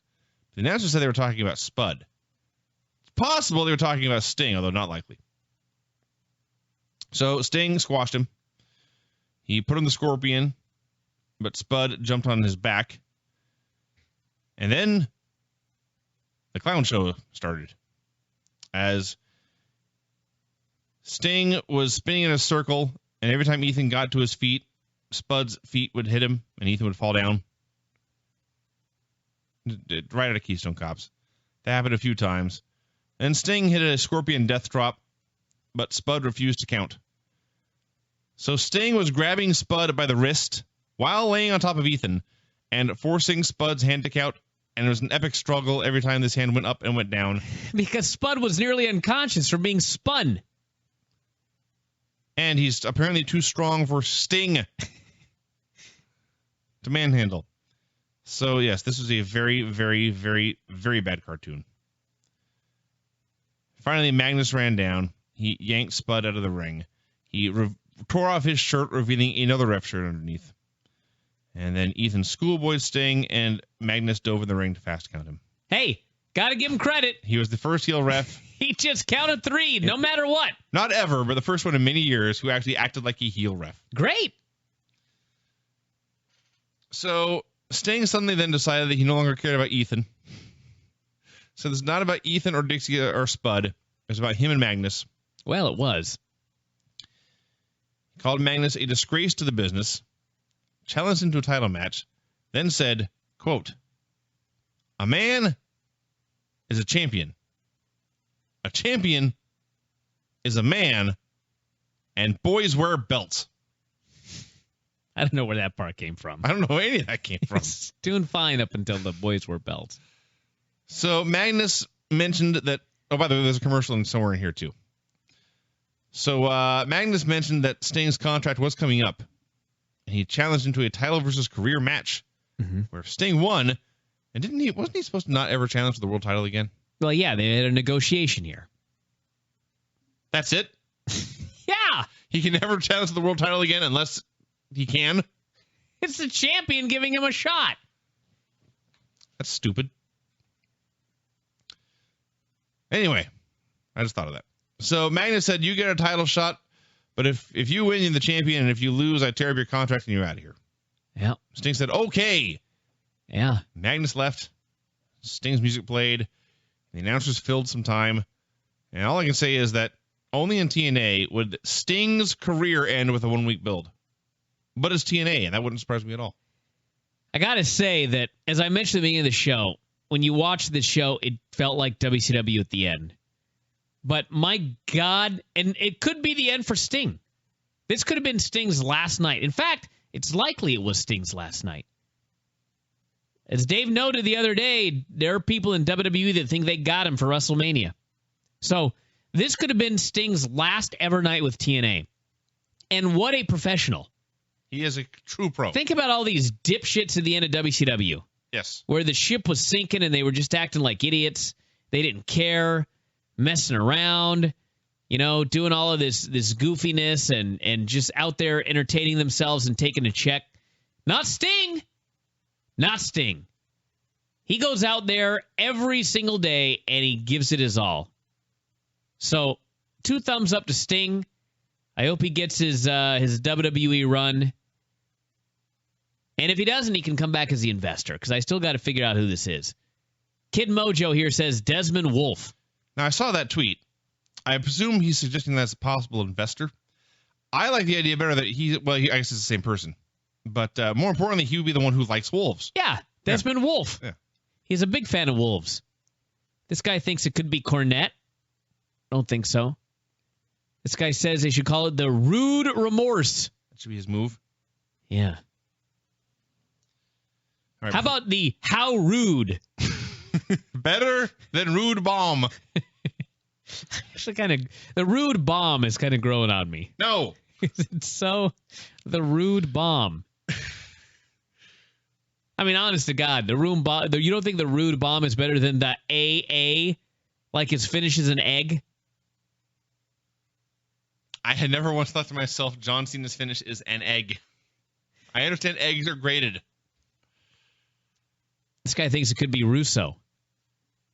Based on this show, I hope not. It's hard to argue.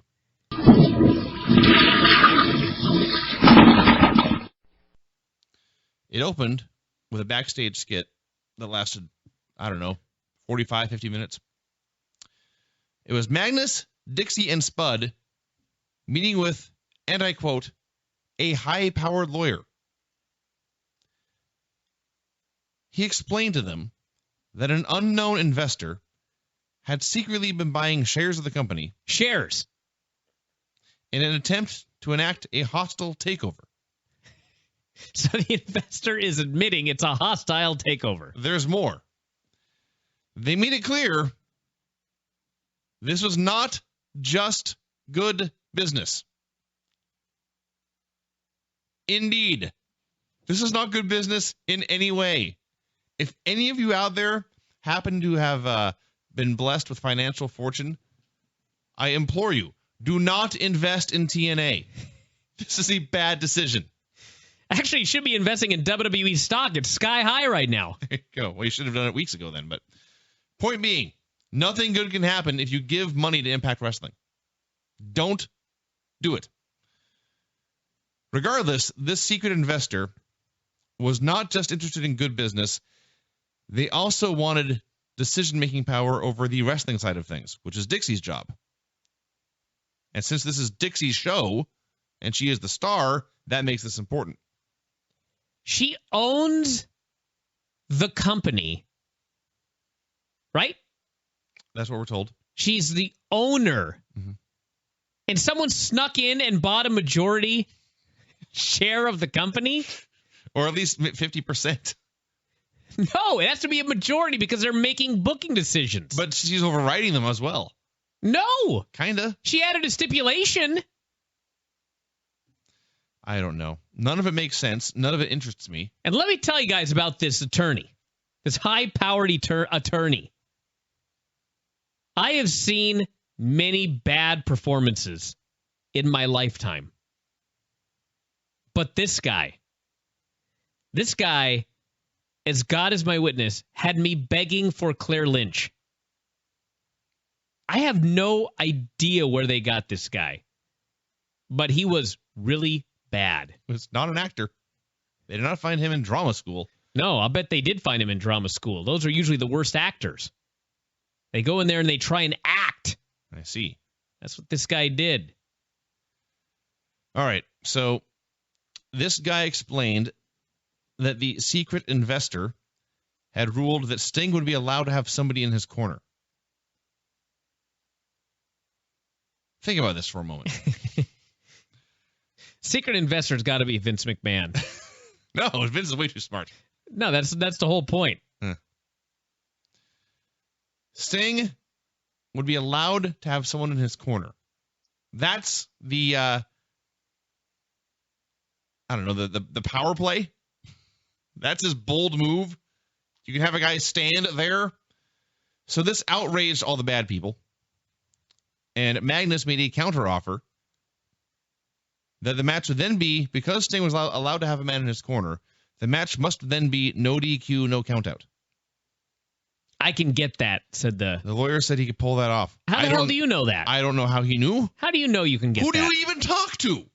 You don't know who the investor is. There must be an intermediary, another high-powered attorney in the middle of all that's what we need, is another middle management geek. Yeah. This is what wrestling is in 2014. No, this is what TNA is in 2014. There's a lot of the same. This is a horrible ripoff of the horrible stuff going off on Raw. What on Raw has been as bad as this segment here? This was the worst segment of 2014. Nothing. But it was similar to a lot of the stuff with Kane and Brad and Vicky overruling each other and making random rules. And you never know who's in charge. This is a bad, horrible, awful, unforgivable ripoff of that. So, to make it worse... We got a Dixie eye roll, by the way, for those of you standing by. Beyond the content and performances being bad, it also went forever. They talked, and they talked, and they talked, and they had two cameras set up like it was a sitcom or something. And they talked, and they talked, and it's all backstage, 4 people, no audience, incredibly dull. And finally, Magnus walks away, and the lawyer turns, and he walks away. My God, this was terrible, my notes read. I mean, embarrassing. It was bad. All right. That was only 5 minutes into a 2-hour show. Yep. Then it was time for more Magnus. Came down to the ring with Spud and EC3. The World Heavyweight Champion was wearing a gray jacket with a plaid shirt and a red tie. Spud was wearing seafoam green, and he looked amazing. The last good thing about TNA is Rockstar Spud. So Magnus accused Sting of politicking his way into getting the mystery investor to sneak a man into his corner. He questioned Sting's manhood, and again I ask, why is it a cowardly move or a dirty move to have someone in your corner? I don't get it. And because Magnus is a heel is not a good answer to that question. So Sting came out. Magnus accused Sting of buying off the investor. He bought off the guy who bought half of TNA. Yes. It's a lot of money. I guess so. And what did he get out of the deal? A guy in his corner. Yeah. So he said he had nothing to do with it. Sting did. He was just told, still no idea who told him, that he could pick any man to be in his corner. About 8 people started chanting Goldberg's name, and I howled with laughter. As if Bill Goldberg would be on the show. Why is Goldberg so popular nowadays? They're chanting for him in TNA. They're chanting for him in NXT. Absence makes the heart grow fonder. So Magnus then said the bottom line is that Sting had to beat him, and he couldn't do it. And he reminded everyone the last time they had fought, he had made Sting tap out clean. Sting said, yes, you did. Then I got back on my feet. I got my head in the game. I studied the tape. I know what you did, and you won't do it again. He said Magnus had traded honor for greed. The crowd chanted paper champion. Yeah. This was really where I started to get depressed. I know that people will argue that the paper champion deal is good heat. But let me tell you something. It's not. Paper champion. Your champion. Your top star. Your heavyweight champion of the world is a geek. Yeah. In storyline, he's a loser. Correct. In storyline, a dork holds your title, and your real stars are leaving. This is not good at all. So, we're not done yet. The segment kept going. Magnus slapped Sting in the face. Sting attacked him. Spud and Ethan attacked him. About a half dozen fans booed. Samoa Joe came in to make the save, and Sting said Joe would be the guy in his corner. We had a James Storm Gunner video package, which is really just a highlight reel of men continually stabbing James Storm in the back. Then it was time for more Dixie. Yes. I'm so sick of Dixie Carter in every segment. Well, Brian, I'm afraid it's Dixie's Impact Wrestling. It's so bad now. The show is 2 hours of Dixie Carter. It's so bad. Well, let's get into why it's bad. She's everywhere. Let's explain. Well, it's more that she is everywhere, but it's worse than that. Let's explain why having Dixie all over the show is a bad thing, but beyond that, she sucks. Dixie and Spud wanted to make sure that Joe would not be in Sting's corner. Because Lord knows, if Joe was in Sting's corner, the world ends. So their solution was to make sure that Joe was physically incapable of being in the corner. And so to achieve this goal, Dixie booked Joe versus Spud. That's her solution. Spud pointed out this because her character is a goddamn idiot. Yes. The storyline is that a goddamn idiot is running Impact. Yes. And her champion is a loser and a dork. Yes. So how is this helping TNA in its time of need? It's not even that. Forget. How is it possible? How did it make TV? How did no one in the back say, you know what? This makes us look like shit. Our presentation is, in fact, that we are a stupid company, that we are lousy, that we blow. That's our product. That's their tagline. TNA, we blow.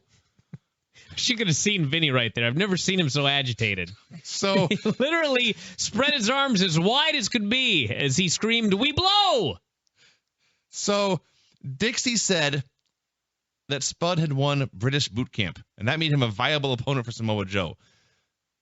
Spud pointed out, quote, I beat 2 girls.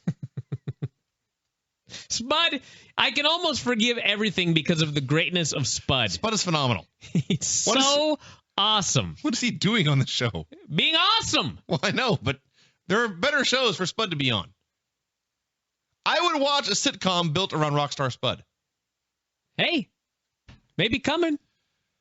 So Dixie got her way. She booked Spud versus Joe. So Dixie Carter, the main character of Impact Wrestling, is a bumbling moron. The people who work for her, including her champion, are also bumbling morons. And the heroes of the show, by association, are dragged down to their bumbling moron level. Actually, the heroes are leaving. Or leaving entirely. And will probably end up, well, one of them on the other show. Impact. Victoriously leave Impact to walk onto Raw. Impact is terrible. It is a terrible show. We got Dixie eye roll, by the way. That was great. Gunner versus James Storm in a briefcase on a pole match. This was the first match on the show. And keep in mind, it was a briefcase on a pole match for a shot at the heavyweight championship of the world. Mm-hmm. Not that the belt means anything because it's on a geek, but if it did, who is next in line for this prestigious TNA title? The man who climbs a pole and gets a briefcase. I got more to say. What was the finish of this match, you ask? Well, Storm and Gunner are battling on the top rope, and Storm grabs the briefcase. He has the briefcase in both hands. However, he is immediately suplexed off the top rope, and it goes flying. So it is determined that he did not get full possession. Apparently, you must hold it in your hands for 2 seconds or 5. I do not know what full possession means, but he didn't have it. Even though he had the briefcase, he did not have full possession. So the briefcase goes flying, and Gunner comes to, Storm comes to, the briefcase is right there. No one has full possession, like some football term, and so they leap at it, and they get in a fight over the briefcase. Gunner whips his ass and gets the briefcase and wins. Now, maybe I'm wrong. I have been wrong many times. But when I watched this finish, my thought was, the idea here was to protect Storm. Storm had the match won, but for whatever reason, it slipped out of his grasp, and Gunner got it. Right? Yeah. If that's the idea, shitty idea. Because he's a clumsy goof who then was beaten in a fair fist fight. Yes. Is that not what happened? If I were James Storm, I'd be like, how about I get crotched on the top rope or something, and you climb up and get it real fast? That's far less humiliating than what happened. It's actually, it may be even worse than you're describing, because the two guys lying there and the briefcase is lying there, and they kind of come to and they look at each other, and Storm turns away from Gunner and tries to get the briefcase, and Gunner immediately pounces on Storm and just destroys him. He punched him twice, he headbutted him in the face, basically got to his feet and grabbed the briefcase. The victor. Just beat the shit out of him. Foe. He kicked the shit out of him. All right. So yeah, that's the booking. Now let's talk about the match itself. Nobody cared. And when I say nobody cared, I include James Storm, who has missed some workouts, but not meals. And there was a point where Gunner hit him with a fall-away slam off the middle rope. And as he hit this move, or right after he hit this move, they got to a crane shot. And so what you see, and the crane's like flying through the air, and you see two men laying there not moving. And you see the section of the crowd they showed looked full, but no one was like jumping up and down or screaming or anything. And the camera just panned around this quiet room. And this is the moment where I thought this show actually is sad. This is cringeworthy. This is bad, bad, bad TV. So yeah, Gunner is still number one contender. So I guess we get Gunner versus Magnus at some point. Oh, but I guess we should add Gunner and Storm had a stare down, and then Storm left without shaking his hand, but he didn't attack him or anything. So maybe they're going to be a team again now. Oh, good. Yeah. They aired last week's segment with Chris Sabin and Velvet Sky and Austin Aries, perhaps in its entirety. And then we got a video shot by Velvet Sky and her boobs in her apartment. This was amazing for a lot of reasons. I don't know what she shot this on. I would say her phone, but most phones these days have a different aspect ratio. It's on a webcam. Okay. It's on a webcam. So she set up a webcam in her apartment, and a bad one. Webcams are not expensive these days. They go to Fred Meyer and get a GoPro. So we're watching this grainy, low, unlit footage, and Velvet explains that Sabin has sent her a package. And she opens the package, and there's a note from Sabin saying, please bring this to the match on Thursday. And there's things like a teddy bear in there and something else sweet and romantic, and then a large lead pipe. Okay, now listen. I'm not trying to be sexist. I'm not trying to be a shock jock or whatever you want to call them nowadays. But honest to God, did anyone watch this and not immediately think it was a giant dildo? That's exactly what I wrote here. She pulled out a teddy bear and then a giant black dildo. So she's like, oh shit, and shuts off the camera. Yeah, Velvet realized this was a lead pipe and or a dildo, and looked at the camera, got scared, and shut it off because she didn't want to be, she was paranoid that she'd be caught with this lead pipe. But she was not so paranoid that she didn't send the video in anyway. I think we're supposed to believe it was live, but it's not live. No. But we'll just pretend it's live. Which, by the way, makes Velvet out to be a real idiot. You should have looked in the bag before you went live. You know your boyfriend is an idiot. That's the storyline. So why would you not look in the bag before going live? Shocking, he sent you something embarrassing. So, Chris Sabin versus Austin Aries with Velvet in a cage. I have to look long and hard to find good things to say about TNA these days, but here is one. Chris Sabin's hair and his little, it's like a ponytail and a bun. That is an amazing heel hairdo. That's great. So they wrestled around for a while. Sabin went outside. Velvet brought the mystery bag down to the ring. I don't know if I forget if she had it in the cage or if it was just with her, but whatever. So Sabin goes into the bag expecting to find his lead pipe, and instead he finds the teddy bear. He starts screaming about where the pipe was. Then Aries comes off the top rope and hits him. Where's that thing been? Throws it. Maybe she kept it. So Aries comes off the top rope, throws Sabin in, hits him with a brainbuster and pins him. It was in fact a title change. It was the fourth. I actually was going to say it was like the third time in 6 weeks or something this title has changed hands. It's not quite that bad. It's the fourth month in a row this title has changed hands. And nobody cares about any of it. So there you go. You know, maybe I'm the only person that this bothers, but Aries and Sabin are in the ring having a match for what is supposed to be the prestigious X Division Championship. And Velvet Sky is in the cage, paying absolutely no attention, waving at the fans, and dancing around. Made this come off as nothing. Your man is in there fighting for his championship. You have laid down the law last week, and this whole thing is so important to you that you're busy preening to the fans. Why should I care? I don't care. All right, so TNA, as all their high-paid talent is running away, trying to get cheaper talent, bringing in two guys named Eddie Edwards and Davey Richards, whatever the hell their name is going to be here. They're called the Wolves as a tag team. What these guys are very, very good at is having pro wrestling matches. That's a fact. Their strong point. And apparently, if what I've read is true, that was their original plan, was to put them on Impact Wrestling and have them have a strong wrestling match. But no. That got canceled. So we got whatever the hell it was we got last week, and then we got them cutting a promo.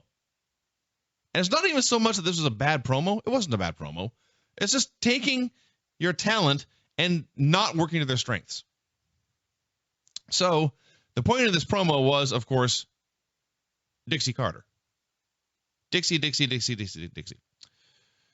there's a new investor, and the investor would be revealed next week, and they said they would beat up all the other teams. You know, I don't know.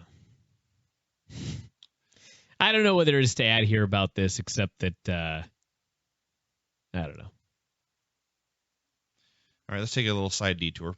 I was a little annoyed that instead of saying we're world famous because we've been on national television and wrestled all over the world, they said they were world famous because we'd heard about them on Twitter and on YouTube. They did say that. Let me tell you something. Any dipshit, including myself, can be on Twitter and YouTube. That does not make you world famous. But you know what? Being on national television and wrestling literally all over the world, that to me is a much better argument that you're world famous. But instead, their big talking point was, we're famous. You've probably heard about us on Twitter or YouTube. Anyway. So it turns out that stupidity is not the exclusive realm of Impact Wrestling. There is plenty of it to go around. It is the entertainment world is rife with stupidity. Somebody greenlit and produced a film advertised during a break here in Impact Wrestling called Vampire Academy. It's about good-looking teenagers who are vampires, and apparently there's some kind of war or something. When this commercial started, I thought it was going to be a spoof. I thought it was going to be like the Scary Movie crew or the Wayans brothers or something. And it'd be a joke about vampires. No. They're making and releasing in theaters another movie about good-looking teenage vampires. And all I can tell you about this commercial is that the narrator told us, and he was completely serious, that these vampires are out for blood. Well, yeah. Just in case you're confused. Someone here. They're not vampires out to eat brains. They're vampires out for blood. I'd watch this Impact 100 times before I would ever even go to the theater that played this film. We should burn the theater down that's playing Vampire Academy. Someone here on Twitter asked why I was so angry about the whole granny question thing. Because I had to watch this show and these commercials. That's why I am angry. Kurt Angle versus Bobby Roode in a steel cage match. No entrance for either guy because they are just a couple of geeks. I think they got entrances. I may have fast-forwarded through them. I see. That's my fault. If so, they were short. Well, regardless, they had a cage match. Well, I think the reason you're confused is because Impact's doing this weird thing. They do entrances and then a commercial? They do entrance. No, they do entrance, then commercial, then like a backstage segment. Yes. Then back to the ring. Yeah, that does So happen. yeah, by the time you see them in the ring, you forgot they had an entrance because it was an hour ago. Yeah. So, speaking of stupid people, let's talk about Kurt Angle. Kurt missed a moonsault off the top of the cage, everybody. That's the big point. They were brawling on top of the cage. Roode took a bump to the mat. Angle went up top, and the announcers pointed out all he had to do was climb down and win. But instead, he decided to try a moonsault off the top of the cage, and he missed, and he bounced 3 or 4 feet into the air. So, in storyline, Kurt Angle is a stupid, stupid man. Because he had the match won, but he chose to hit a big move off the top. And in reality, Kurt Angle is a stupid, stupid man.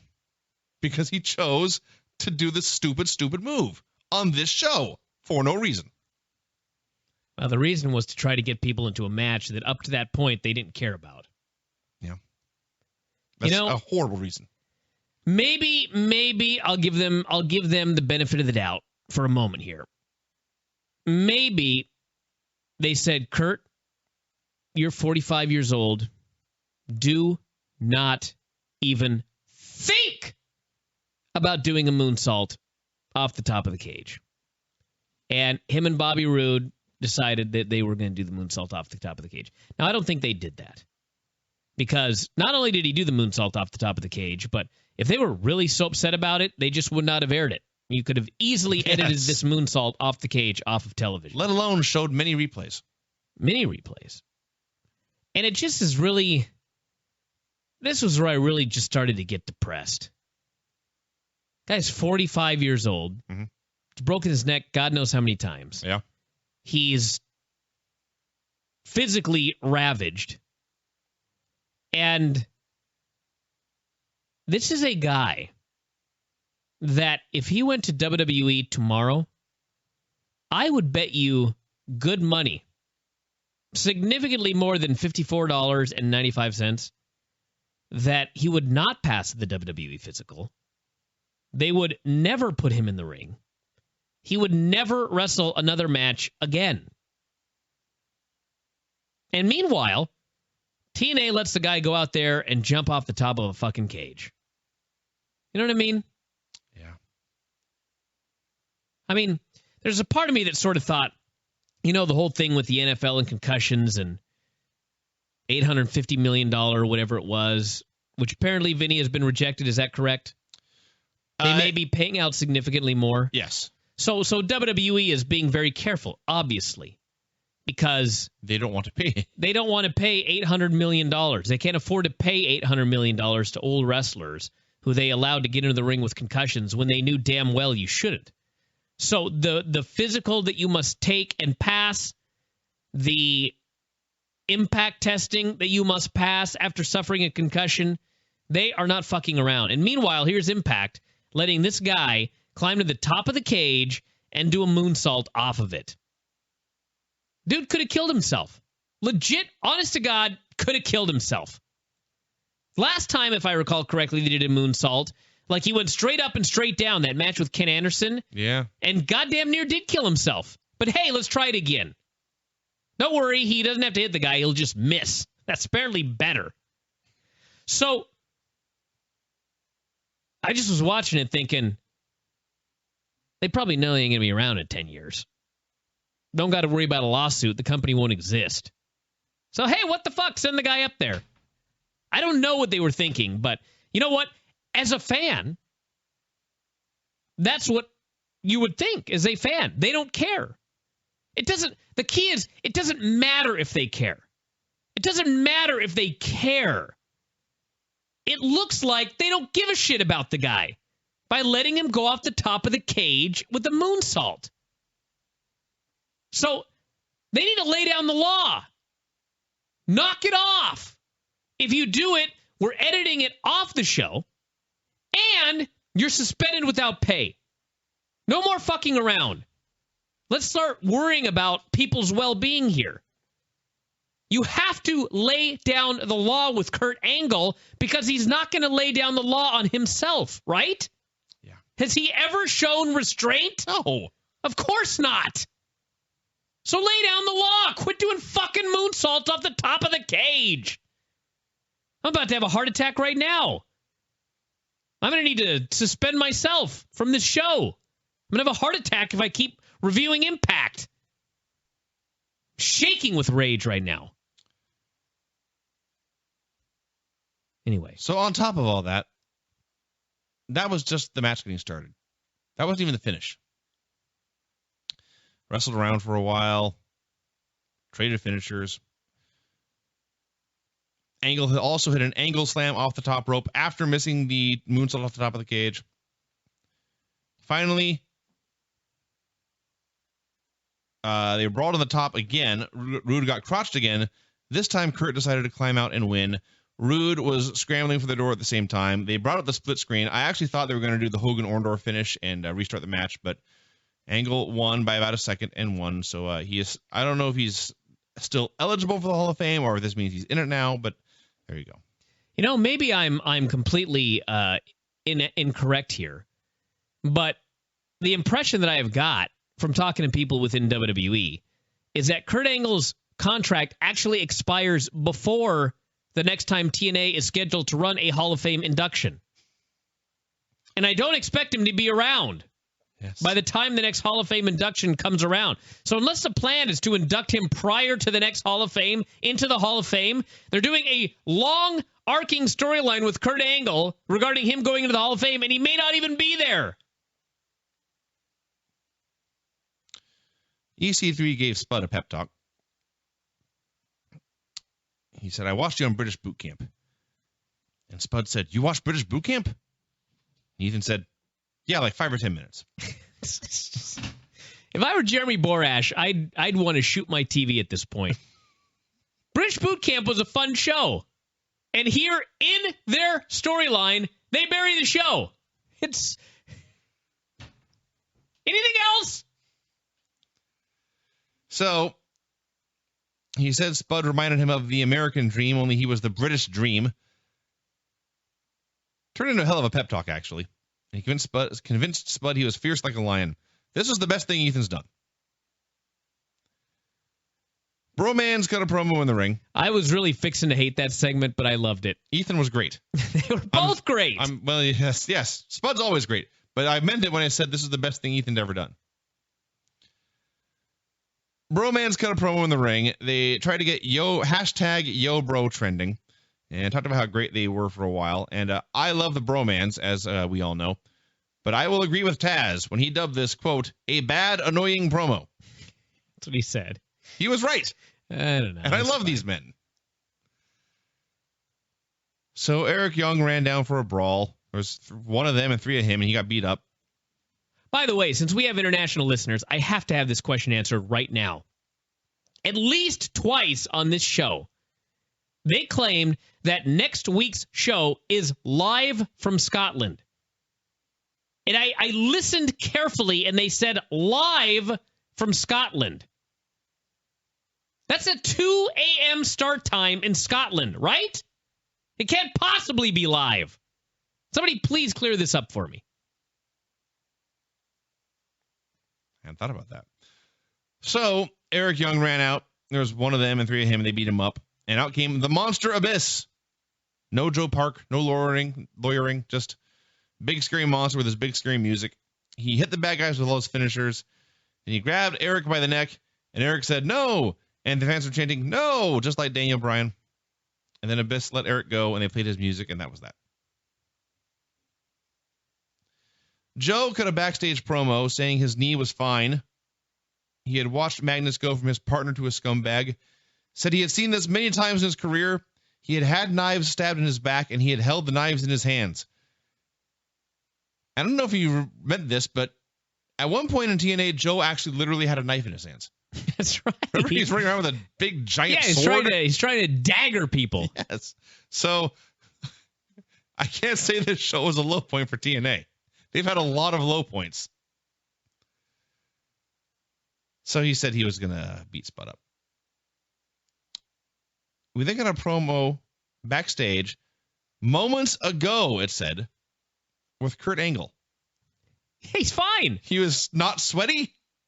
He was calm. He was completely recovered in 5 minutes from the brutal violence of the cage match. Well, to be fair, he did run out at the end of the show, literally none the worse for wear. Yep. Physically, seemingly. Yeah. Even after the match, he was like high-fiving fans just walking around. So why the hell did you do moonsault off the top of the cage then? I don't know. You're not going to sell it. So Kurt explained. I'm just going to read my notes here. Losing Sting would be losing the cornerstone of the company. He said this, and they aired it on television. Keep in mind, it appears they're going to lose Sting. They're about to lose the cornerstone of their company. He said Joe was not enough, and Sting was making a mistake. Angle had no faith in either Sting or Joe. He looked into the camera and said everyone in the company loved Sting, and if we lose you, and then he couldn't even finish his thought. Finally, he said that he hopes Sting won tonight, and if not, goodbye. That was his conclusion. Goodbye. I'm so tired. Samoa Joe versus Spud. Thank God for Spud.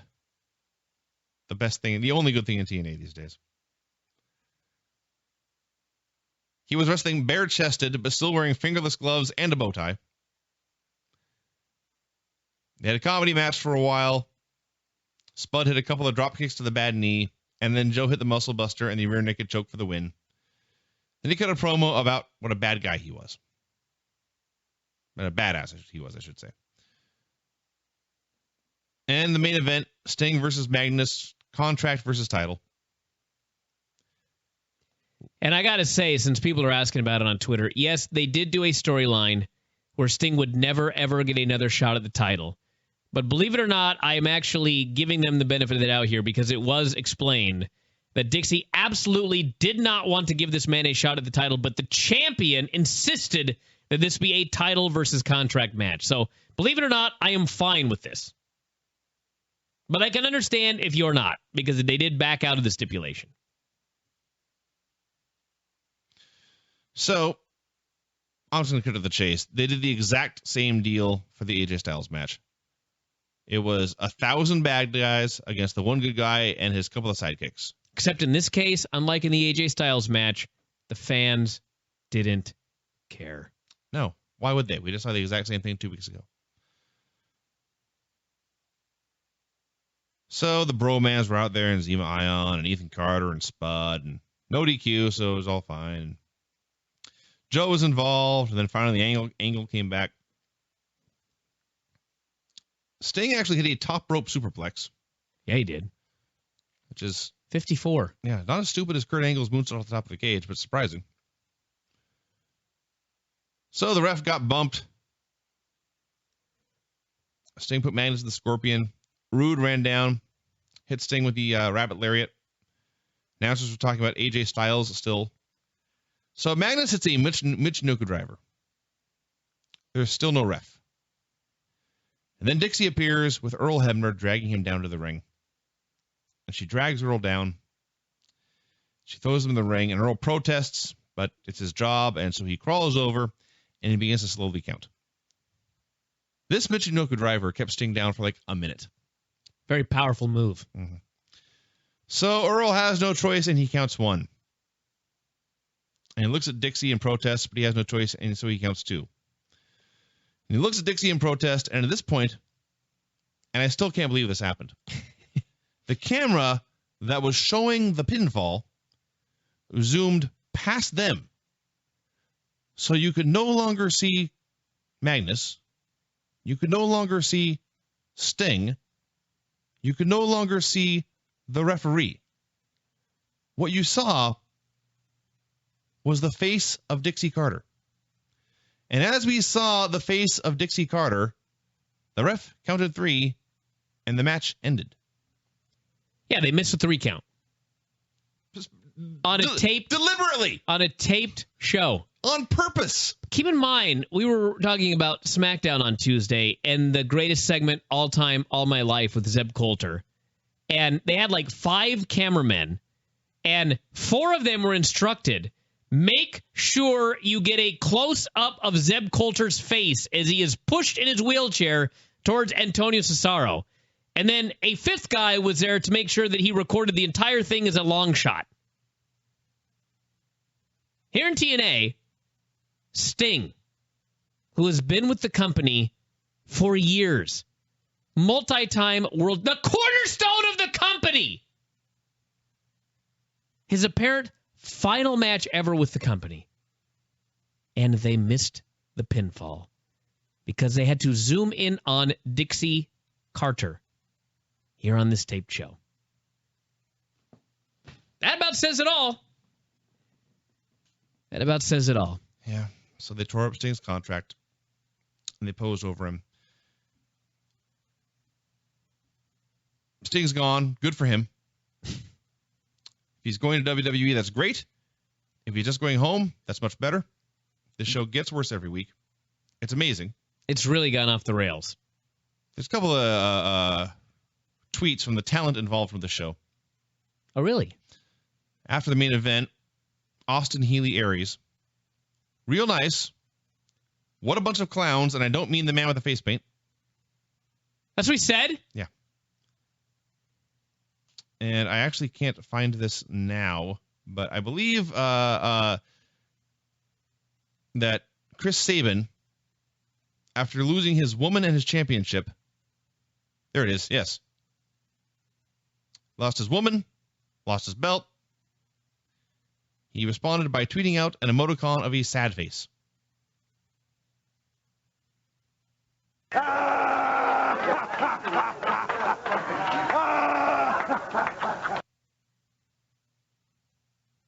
have nothing more to add. It's a sad state of affairs right now, everybody. You know, people are, do we miss Vince Russo and stuff? And I will say this. The thing I hated most about the Russo era was how horrible the pacing was. and how it was 3 or 4 hours of TV squeezed into a 2-hour show. And in that aspect, these shows are much better. But man, other than that, I don't think I had anything to say. Other than that, I don't see anything better now than what they were doing then. I bring back the barbed wire Christmas tree. No, let's not get out of control here. Bring back Joe with a penis on his face. This week's show and last week's show have in fact been on par with Russo's shows. But he still has a significantly longer track record of horrendous programming. That is true. Indeed. All right, let's get the show over with. Impact was in Scotland this week. Live from Scotland, as Mike Tenay blatantly lied. They covered last week's show ending with Sting's career ending. And they had a camera following him like up the ramp and backstage. And I thought there would be like a one last thank you to the fans or something. And then Sting walked into a door and then he closed it and that was the end. That was the end of Sting. Mm-hmm. So they showed the crowd here in Glasgow, and this looked like, in all seriousness, the biggest crowd in TNA history. I was up there, but they've had a couple of pay-per-views that legit had about 5,000 people there, but it looked great. It looked great. People were into everything, and most notably, as we get into this, they were into TNA stars. That's right. This was not like, I assumed when I saw all these people that they went because they saw wrestling in the marquee, and they were expecting Daniel Bryan to show up, or perhaps even Stone Cold Steve Austin. No. These fans were there to see TNA. TNA is a much bigger deal internationally. I don't know why. I don't either. Maybe European comedy. I'm not sure. Absurdist humor. So there was a brief shot in the backstage of Kurt Angle trying to get at Magnus and his crew and being held back. And then Magnus, Spud, and EC3 came out for a promo. Passionate boos for Magnus and Spud, the Englishman. Magnus bragged about running Sting and Jeff Hardy and AJ Styles out of the company. Talked about thinning the herd, getting rid of dinosaurs, making room for new stars. And the new stars he mentioned were the Bromans and Zema Ion. I love these men. But seriously. Ethan and Magnus had some tension because they just do. Samoa Joe and Angle came out, cleared the ring. Tons and tons of chance for Joe. This is the point where it hit me. Even TNA fans would usually be chanting for Kurt first, but WWE fans certainly would, but they were chanting for Joe. Yeah. Angle called Magnus a paper champion. The crowd chanted that for a while. This paper champion thing's got to end. It's not a good chant. No. It makes your company look dumb. For having a paper champion, that too. Well, they are dumb. That is the gimmick. They're a dumb company. The idea should be that, like, there's all these wrestling companies around the world, but your champion is the best. Like, no one would, in their right mind in 2014, ever do this. But back in the day, there were these arguments like, if you had a Hulk Hogan and Ric Flair match, who would win? You know, who would win, the NWA champion or the WWF champion? After you started to figure stuff out, you wouldn't ask these questions, but these were questions back in the day. And you would never ask a question. It's ridiculous to think that anybody would ask those questions in 2014. But I think that in the fake world of pro wrestling, if I ran a wrestling company, I would want to pretend that my champion was the best champion in the whole world. Who's the champion in WWE? Randy Orton? Mm-hmm. I don't think people are going to believe that Magnus is better than Randy Orton. But you don't have to make it like Magnus is a geek on the B show and he happens to be your champion. Right? That's what I think. I agree 100%. So Joe challenged Magnus to a tag team match. And Magnus said, okay, but you two put your careers on the line. And Joe said, okay, but if we beat you, we're the top contender. And Magnus said, okay. And then Dixie came out. There are a few things I liked about the show, but I'm not ashamed to say I liked Dixie in her purple dress. So she said this match was not happening. She bickered with Magnus and talked about the mystery investor, said she could not risk Magnus losing the title. Then Magnus overruled her and accepted the challenge. And on the one hand, the giant, passionate crowd made this a billion times as better than usual. On the other hand, I wrote 330 words about this segment. Yeah. It went forever, and it sucked. I have some positives and negatives to say about this. The positives are the crowd was great, as noted. The positives were that the fans were super into the baby faces. the negative was Dixie trying to ixnay the match and virtually weeping about how she could not take the chance of Magnus losing the belt. Why? Who knows? Who cares if Magnus loses the belt? What does it matter? I mean, it was one thing when there was concern that he was going to lose the match to AJ, who was leaving. Right. But Joe is a contracted TNA performer, as is Kurt Angle. And as far as I know, none of them are about to leave. So what's the big deal with having her champion defend his belt? Is she just going to have a guy that has a belt, and he never gets to defend the belt ever because she's always afraid he'll lose? What is her idea as a promoter? Because it doesn't sound like a very good idea, whatever it is. Now, the good news is, although he is called a paper champion, and I guess the storyline is that he's a geek, Magnus, at least when he goes out there, the storyline is that Magnus is a fighting champion. Because AJ demanded a title shot, and Dixie said no, and Magnus said, fuck off, I'm defending the title. Sting demanded a shot. Dixie said no. Magnus said, fuck off, I'm defending the title. And then here, the babyfaces demand a match. Magnus says yes. Dixie refuses, and Magnus says, fuck off, I'm defending my title. So, I actually do like that he is a fighting champion. I just wish if he's a fighting champion, they'd quit calling him a paper champion. That's my thoughts. The Wolves in suits let us know that all the questions will be answered tonight. These suits were wacky on the Wolves. All black. Black shirt, black tie, black jacket. I don't know what I picture them wearing, but the suits were weird. Velvet Sky and Madison Rayne versus Gail Kim and Lady Tapa. There was no entrance for the heel team, and then the match went 2 minutes. And Velvet pinned Gail with a sitting pedigree, dropping Gail right on her face. And thank God they got the match out of the way because it was time for more talking. Chris Sabin came out.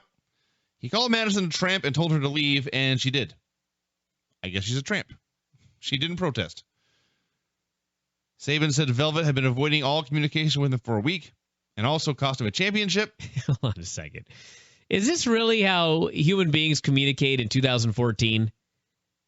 He said, I tried to tweet you. I tried to contact you on social media. Mm-hmm. I'm like, she's your fucking girlfriend. Call her. And furthermore, do you guys live together? What? Where do you each live? I don't know. You haven't seen her for a week? I don't know. Point being, he offered her a chance to apologize, and instead she dumped him.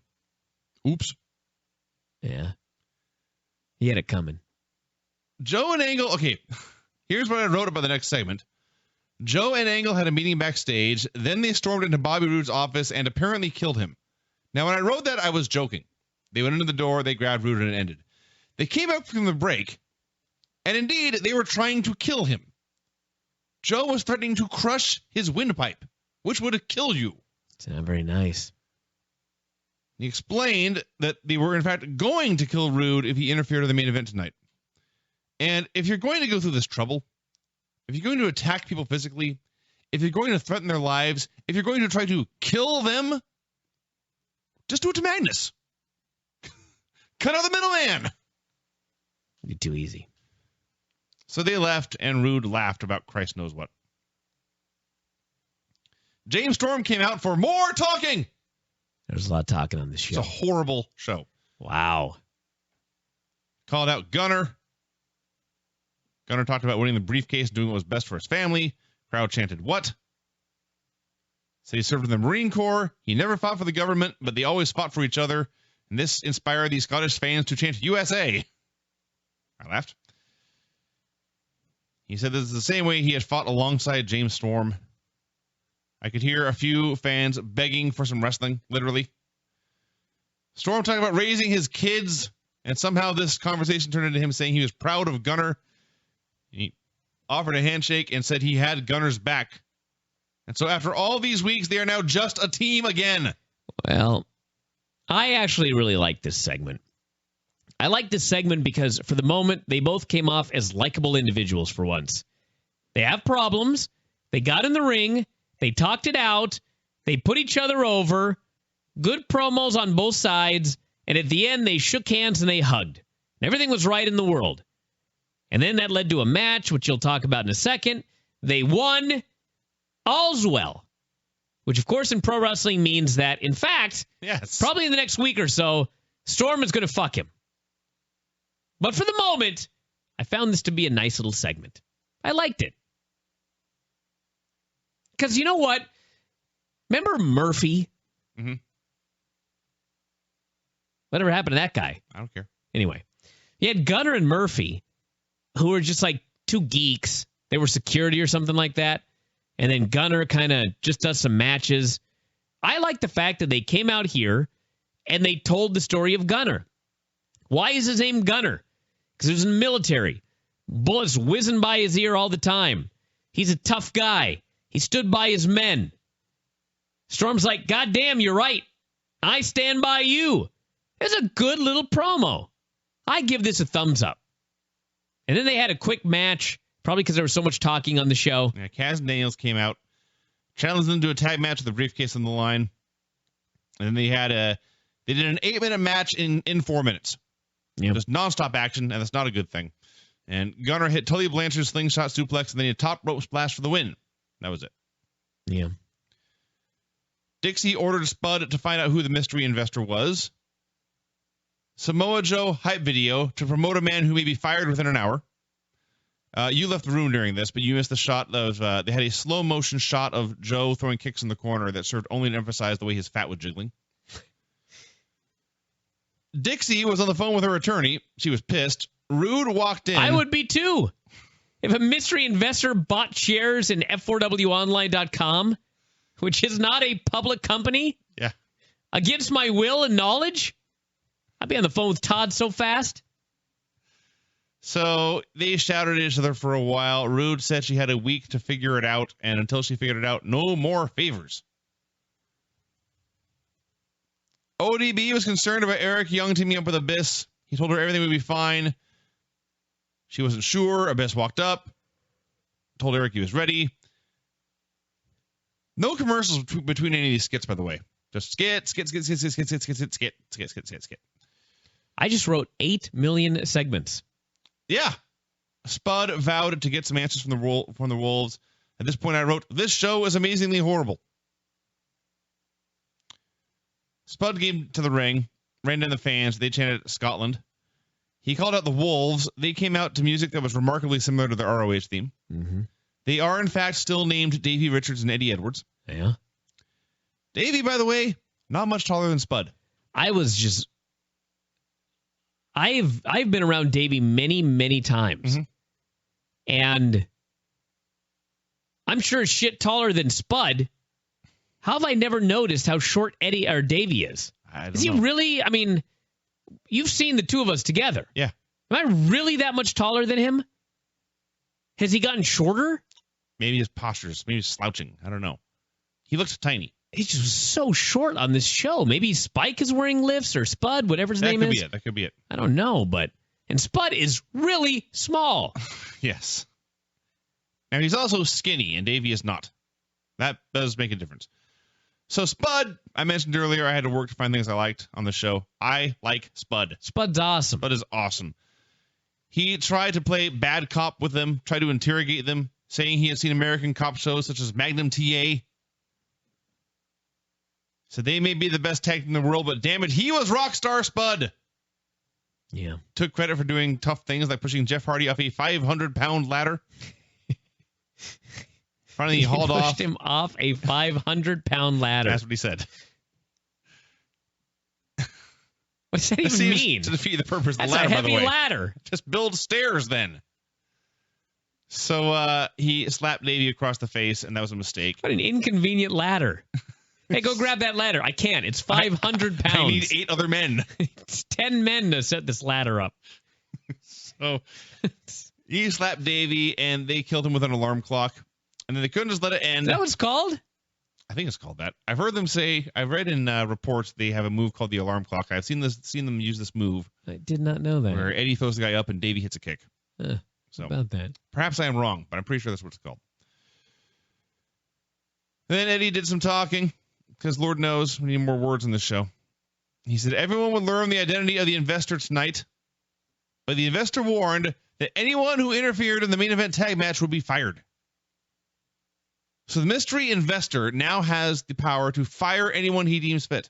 Sounds like it. Why doesn't he just fire Dixie? You know what? The thing I really don't like about the whole deal of if anybody interferes in the main event, they're fired. Because Hunter's throwing out this line here and there as well. So why isn't that the fucking rule all the time? I don't know. You know what I mean? We do that. Yes. Why didn't MVP come in and say, new rules, everybody? If you interfere in a main event ever, you're fired. Or an opener. Instead, it will be only for storyline reasons, which to me is cheap storytelling. It is. And both companies do it. I'm not picking on TNA here. But I hate that. If you don't want people to interfere in the main event, then that's the rules. Right? Anyway. Bromans versus Eric Young and Abyss. I guess to be fair, this was a bigger match than usual because Joe and Angle's careers were on the line. Sure. Where was the investor to say, hold on a second. I'm investing in this fucking company. I need Kurt Angle. Don't know. And Samoa Joe. I don't know. So no, forget this main event fired thing. This match will not take place. In fact, the one who didn't want it to take place was Dixie. And she was not concerned about it. She could care less if Joe or Kurt left. Yeah. She was worried Magnus might lose the belt. Yeah. For no reason. So that doesn't make sense. No. It's stupid. This was a stupid show for stupid people. Oh, Vinny, it wasn't that bad. Did you watch last week's show? For crying out loud? You know, we mentioned this to each other before we came in the air here. Until the main event, which we'll get to, the main event of this show was good. Until that main event, I thought this was worse than last week's show by far. Dude, these are the days where I wish that I paid you like $5,000 a day, and so I could send your ass back down there to watch last week's show again. And then you could come up here, and we'd go on the air live, and you could apologize. Last week's show was god-awful. This show, one of the reasons, there's actually quite a few reasons that I hated it more. One of the things I mentioned last week is that the things I always hated about the Vince Russo impacts were that there was too much going on at too fast. This show felt like that to me. You know what it is, Vinny? I'll tell you what it is. You're right, but it's I take short, brief notes now because you write the television reports for the newsletter. So I can sit here and just write 8 million segments, and I'm done. You have to write out the details of every single segment, right? Okay, when I used to have to do that, and I would watch Impact, and they would bombard me with like 9 segments in a row, and as fast as I can type, which is pretty fast, I could not fucking keep up with these, and I would have to pause it, and as you write it all down, it's different when you watch it as a viewer. You're just like, a bunch of shit happens, you completely forget about all of it, you move on with your life in the next segment of the show.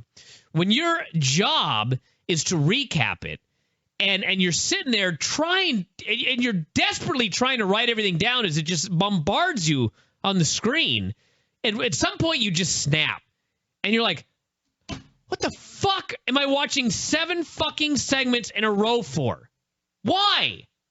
It is infuriating.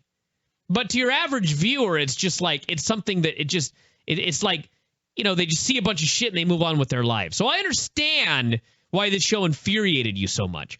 But as a viewer, it's different. Last week's show was much worse as a viewer. As a recapper, I'm sure you were ready to throw a brick through the TV like Mick Foley. So I don't blame you. Yeah. I'm just telling you that last week's show was actually objectively worse. So, Bromans versus Eric Young and Abyss. Abyss made a comeback. He killed the heels. Zema Ion went to the top rope. Abyss grabbed him by the neck. The referee tried to stop Abyss and succeeded, I guess, but Abyss then grabbed the ref and began to carry him around. Eric pleaded for mercy, and Abyss didn't listen. He hit the ref with a shock treatment, so it's a DQ. Nikki Bella's finish. That's right. So it's a DQ, and the Bromans keep the belts. And Eric was upset, and so Abyss grabbed him and hit a chokeslam. And the fans sort of booed, and Abyss left, and then Eric grabbed a mic for more talking. He said, "Is this it? Is this how you want it?" He said he had one experiment left and challenged Abyss to a Monsters Ball match for next week. The Wolves were talking to the investor in the parking lot. Edwards stopped the camera from shooting the investor in his limo. His limo. Which was The announcers called it a limo every time. In reality, I think most viewers would use the term van. I know TNA's not got a lot of money right now. I know they're cutting costs. But if you're ever going to rent a limo for just one day, this guy is supposed to be the new... He's purchased so much of TNA that he has the power to hire and fire, which means he must have bought at least half or more of the company. Right? Right. It's MVP, whose gimmick will be that he's loaded. He's in a van. Now, maybe, to be fair, I don't know this, but maybe in Scotland, a van is a limousine. Maybe? I don't know. Sure. But in this country, it was a van. It was not a limo. And they shouldn't have called it a limo because it was glaringly obvious that it was a van. It was wacky. I was trying to look up. Scottish limo? Clyde Valley Limos, Glasgow limo hire. It's got a Loch Ness Monster head on it. So funny. The idea of a limo with a Loch Ness Monster's head. I can bet you $100 there's one. If you're like me and the Loch Ness Monster you're picturing is, oh God, what's that old children's show? It had I forget. It was a very cartoony Loch Ness Monster. That sure don't help. No, it didn't at all. All right, so as we discussed, by this point in the show, I already hated it. And then things went about 84 levels worse. An all-time horrible segment aired. I don't even know what you could be referring to. Christy Hemme. Oh, God. Was on a date with Sam Shaw. The psychopath Sam Shaw. There was a camera crew there filming them in, I guess, the living room.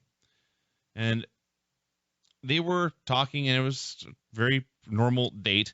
And then they went upstairs, and we then got security camera footage of the couple entering his bedroom, which contained, in its entirety, a bed. They looked out the window. She liked the view. He let her hair down and stole her hair thingy. He liked the view. I say so. Then she wanted to go into a different room, but he told her to go back downstairs. Then we got security camera footage from a different camera of Sam Shaw going into a room, turning on the light. He had a shrine to Christy. He had pictures of her and posters of her and a mannequin dressed up like her. And he hung her hair thingy in the mannequin's hair. And he went downstairs. So Sam Shaw is apparently voluntarily turning over his security camera footage to the producers of TNA iMPACT, who are then putting it on TV. But it's okay, because Christy Hemme doesn't watch the show, so she doesn't know that he's stalking her and he's going to kill her. And none of her friends watch the show either. So none of them are warning her. And no one who works at TNA likes her, because they're not telling her. Yeah. None of this makes any sense. It sucked. I don't know if I'd go all-time worst segment, but it was one of those segments that I absolutely hate in professional wrestling. Maybe I'm just old school. I know there's like this idea that, you know, this was Russo's idea back in the late 90s. You know, these shows like Survivor are hot. We gotta try to be like Survivor or whatever the hot show is on HBO or whatever. And it's like, well, first off, you're not going to be that good. So if anybody wants to watch Survivor, they're going to watch Survivor, not your fucking wrestling show. And second off, there is a logic to the world of professional wrestling that you accept when you begin to watch the show. And pro wrestling, whatever pro wrestling is, when you watch it, you're supposed to believe that you're watching like a sporting event or something that's really going on in the world, like reporting of backstage whatever's blah, blah, blah. And there's nothing that takes you out of the show more than a stupid segment like this. I mean, come on. Christy Hemme is never watching this show. How did iMPACT get a hold of this security camera footage? I mean, I know that they're trying to create a character for this guy, but you've got to be able to find a way to do this without this stupid stuff. Where, like, there's a television show aspect of this reality show that just doesn't count. You know? I don't know. I just think it's so dumb. That's because it is. It is dumb. Bully Ray came out with a coffin.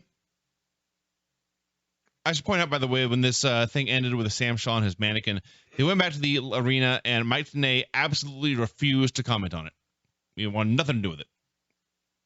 Not even a, whoa, that was creepy. Just moving on. Bully Ray came out with a coffin and challenged Anderson to a coffin match. Not a casket match. A coffin match. Anderson came out. He was wearing plain jeans and a plain t-shirt.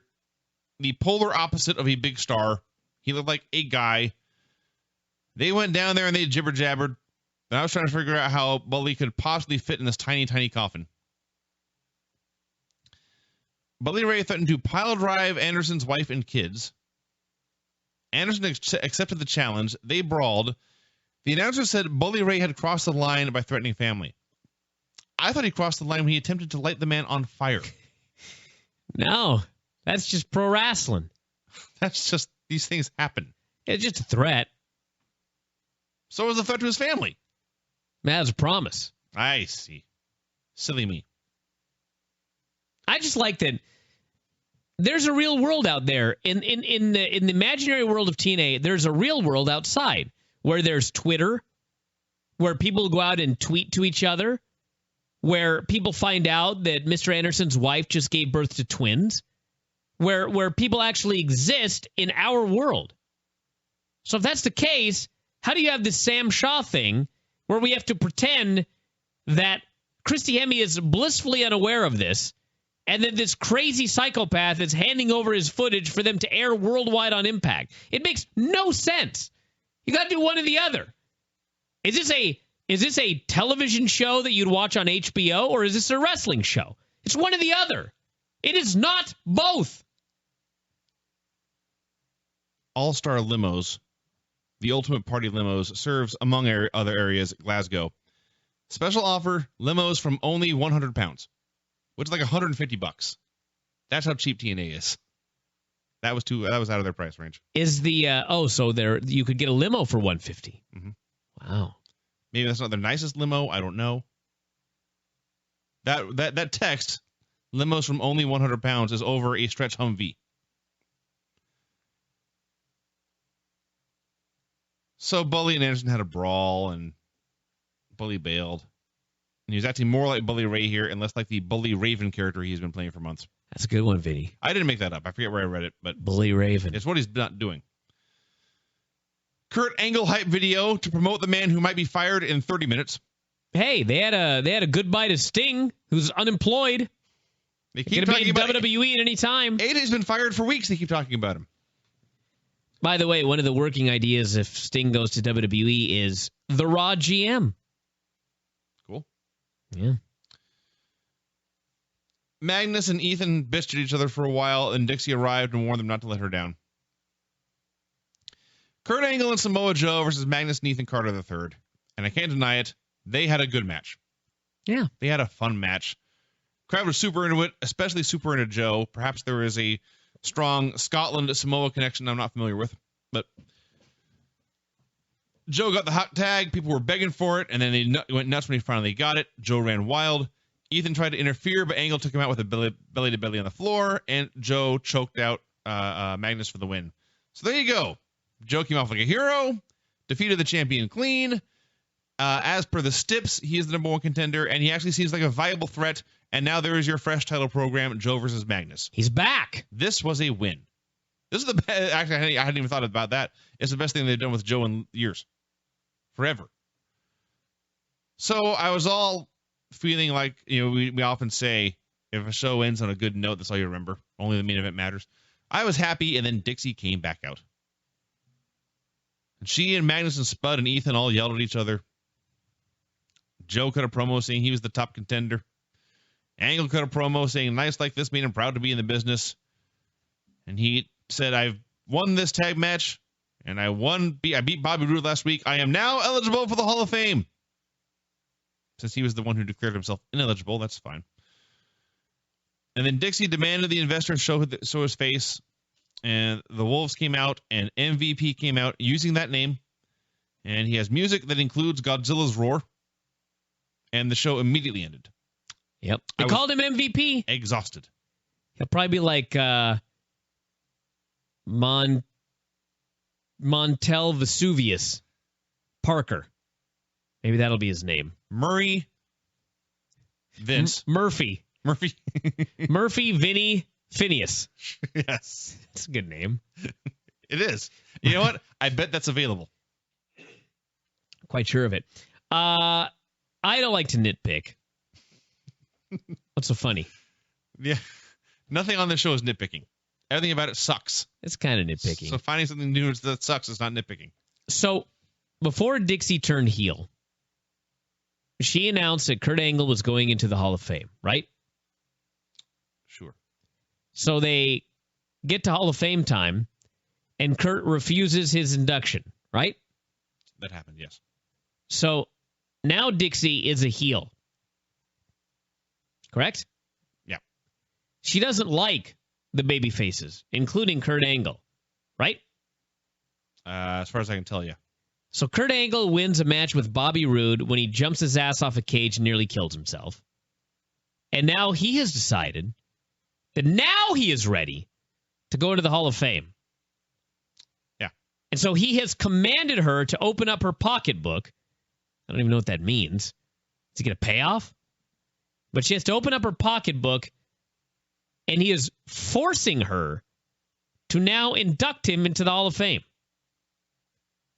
Is there an ironclad Hall of Fame contract that I'm unaware of? I don't know. Can't Dixie just say, hey, Kurt, fuck you? Okay, I changed my mind. Offer rescinded. I changed my name. I changed my name. I changed my mind. This is nitpicking. There are many problems in the show worse than this. Yeah. So again, I said it's probably nitpicking. You did say that. But it was funny that like she's this diabolical, evil. She's gotten rid of AJ and Sting. But goddamn, when Kurt's ready to go in the Hall of Fame, she just got to do it. Anyway, that was Impact, everybody. I didn't think it was nearly as bad as Vinny. Not a great show. I'll say. But it was, there was some good stuff on this show. And it was a great crowd. There were 3 good things in the show. 6 weeks of television's being filmed. The main event. Overseas. Spud's promo. Velvet. I think that's it. This guy here says, Silly Bryan, the great Brad Maddox is the rightful Raw GM. Yes, it's highly unlikely they will give Sting that job because Brad Maddox Sting. is doing such a great job. Yes. Sorry, Sting, we don't have room for you here. This person wants to know Vinny's thoughts on CM Punk walking out. This is a very contentious situation, everybody. I have heard from a lot of people in the last couple of days, and it's split about 50-50 down the middle within WWE. About half the people think that Punk is like a hero, and he stood up against the man, and he's done the right thing, and all that. And then there's the other half that are just like, he could just fuck off. Where do you stand, Vinny? I can see both sides of it, honestly. And, I don't know.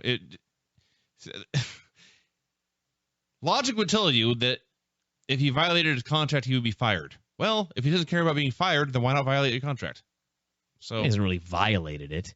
Well, then in that case, He just went home. Then just go home. If you didn't violate it, that's fine then. So those are your thoughts. It's coming back? Well, possibly. I think he needed a break for sure. We've mentioned before how beat up he is.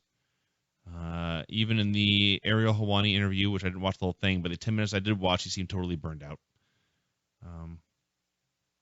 I don't know. We'll see. There are a couple people. It's a very small number. But there are a few people that think it's a work. I've heard that too.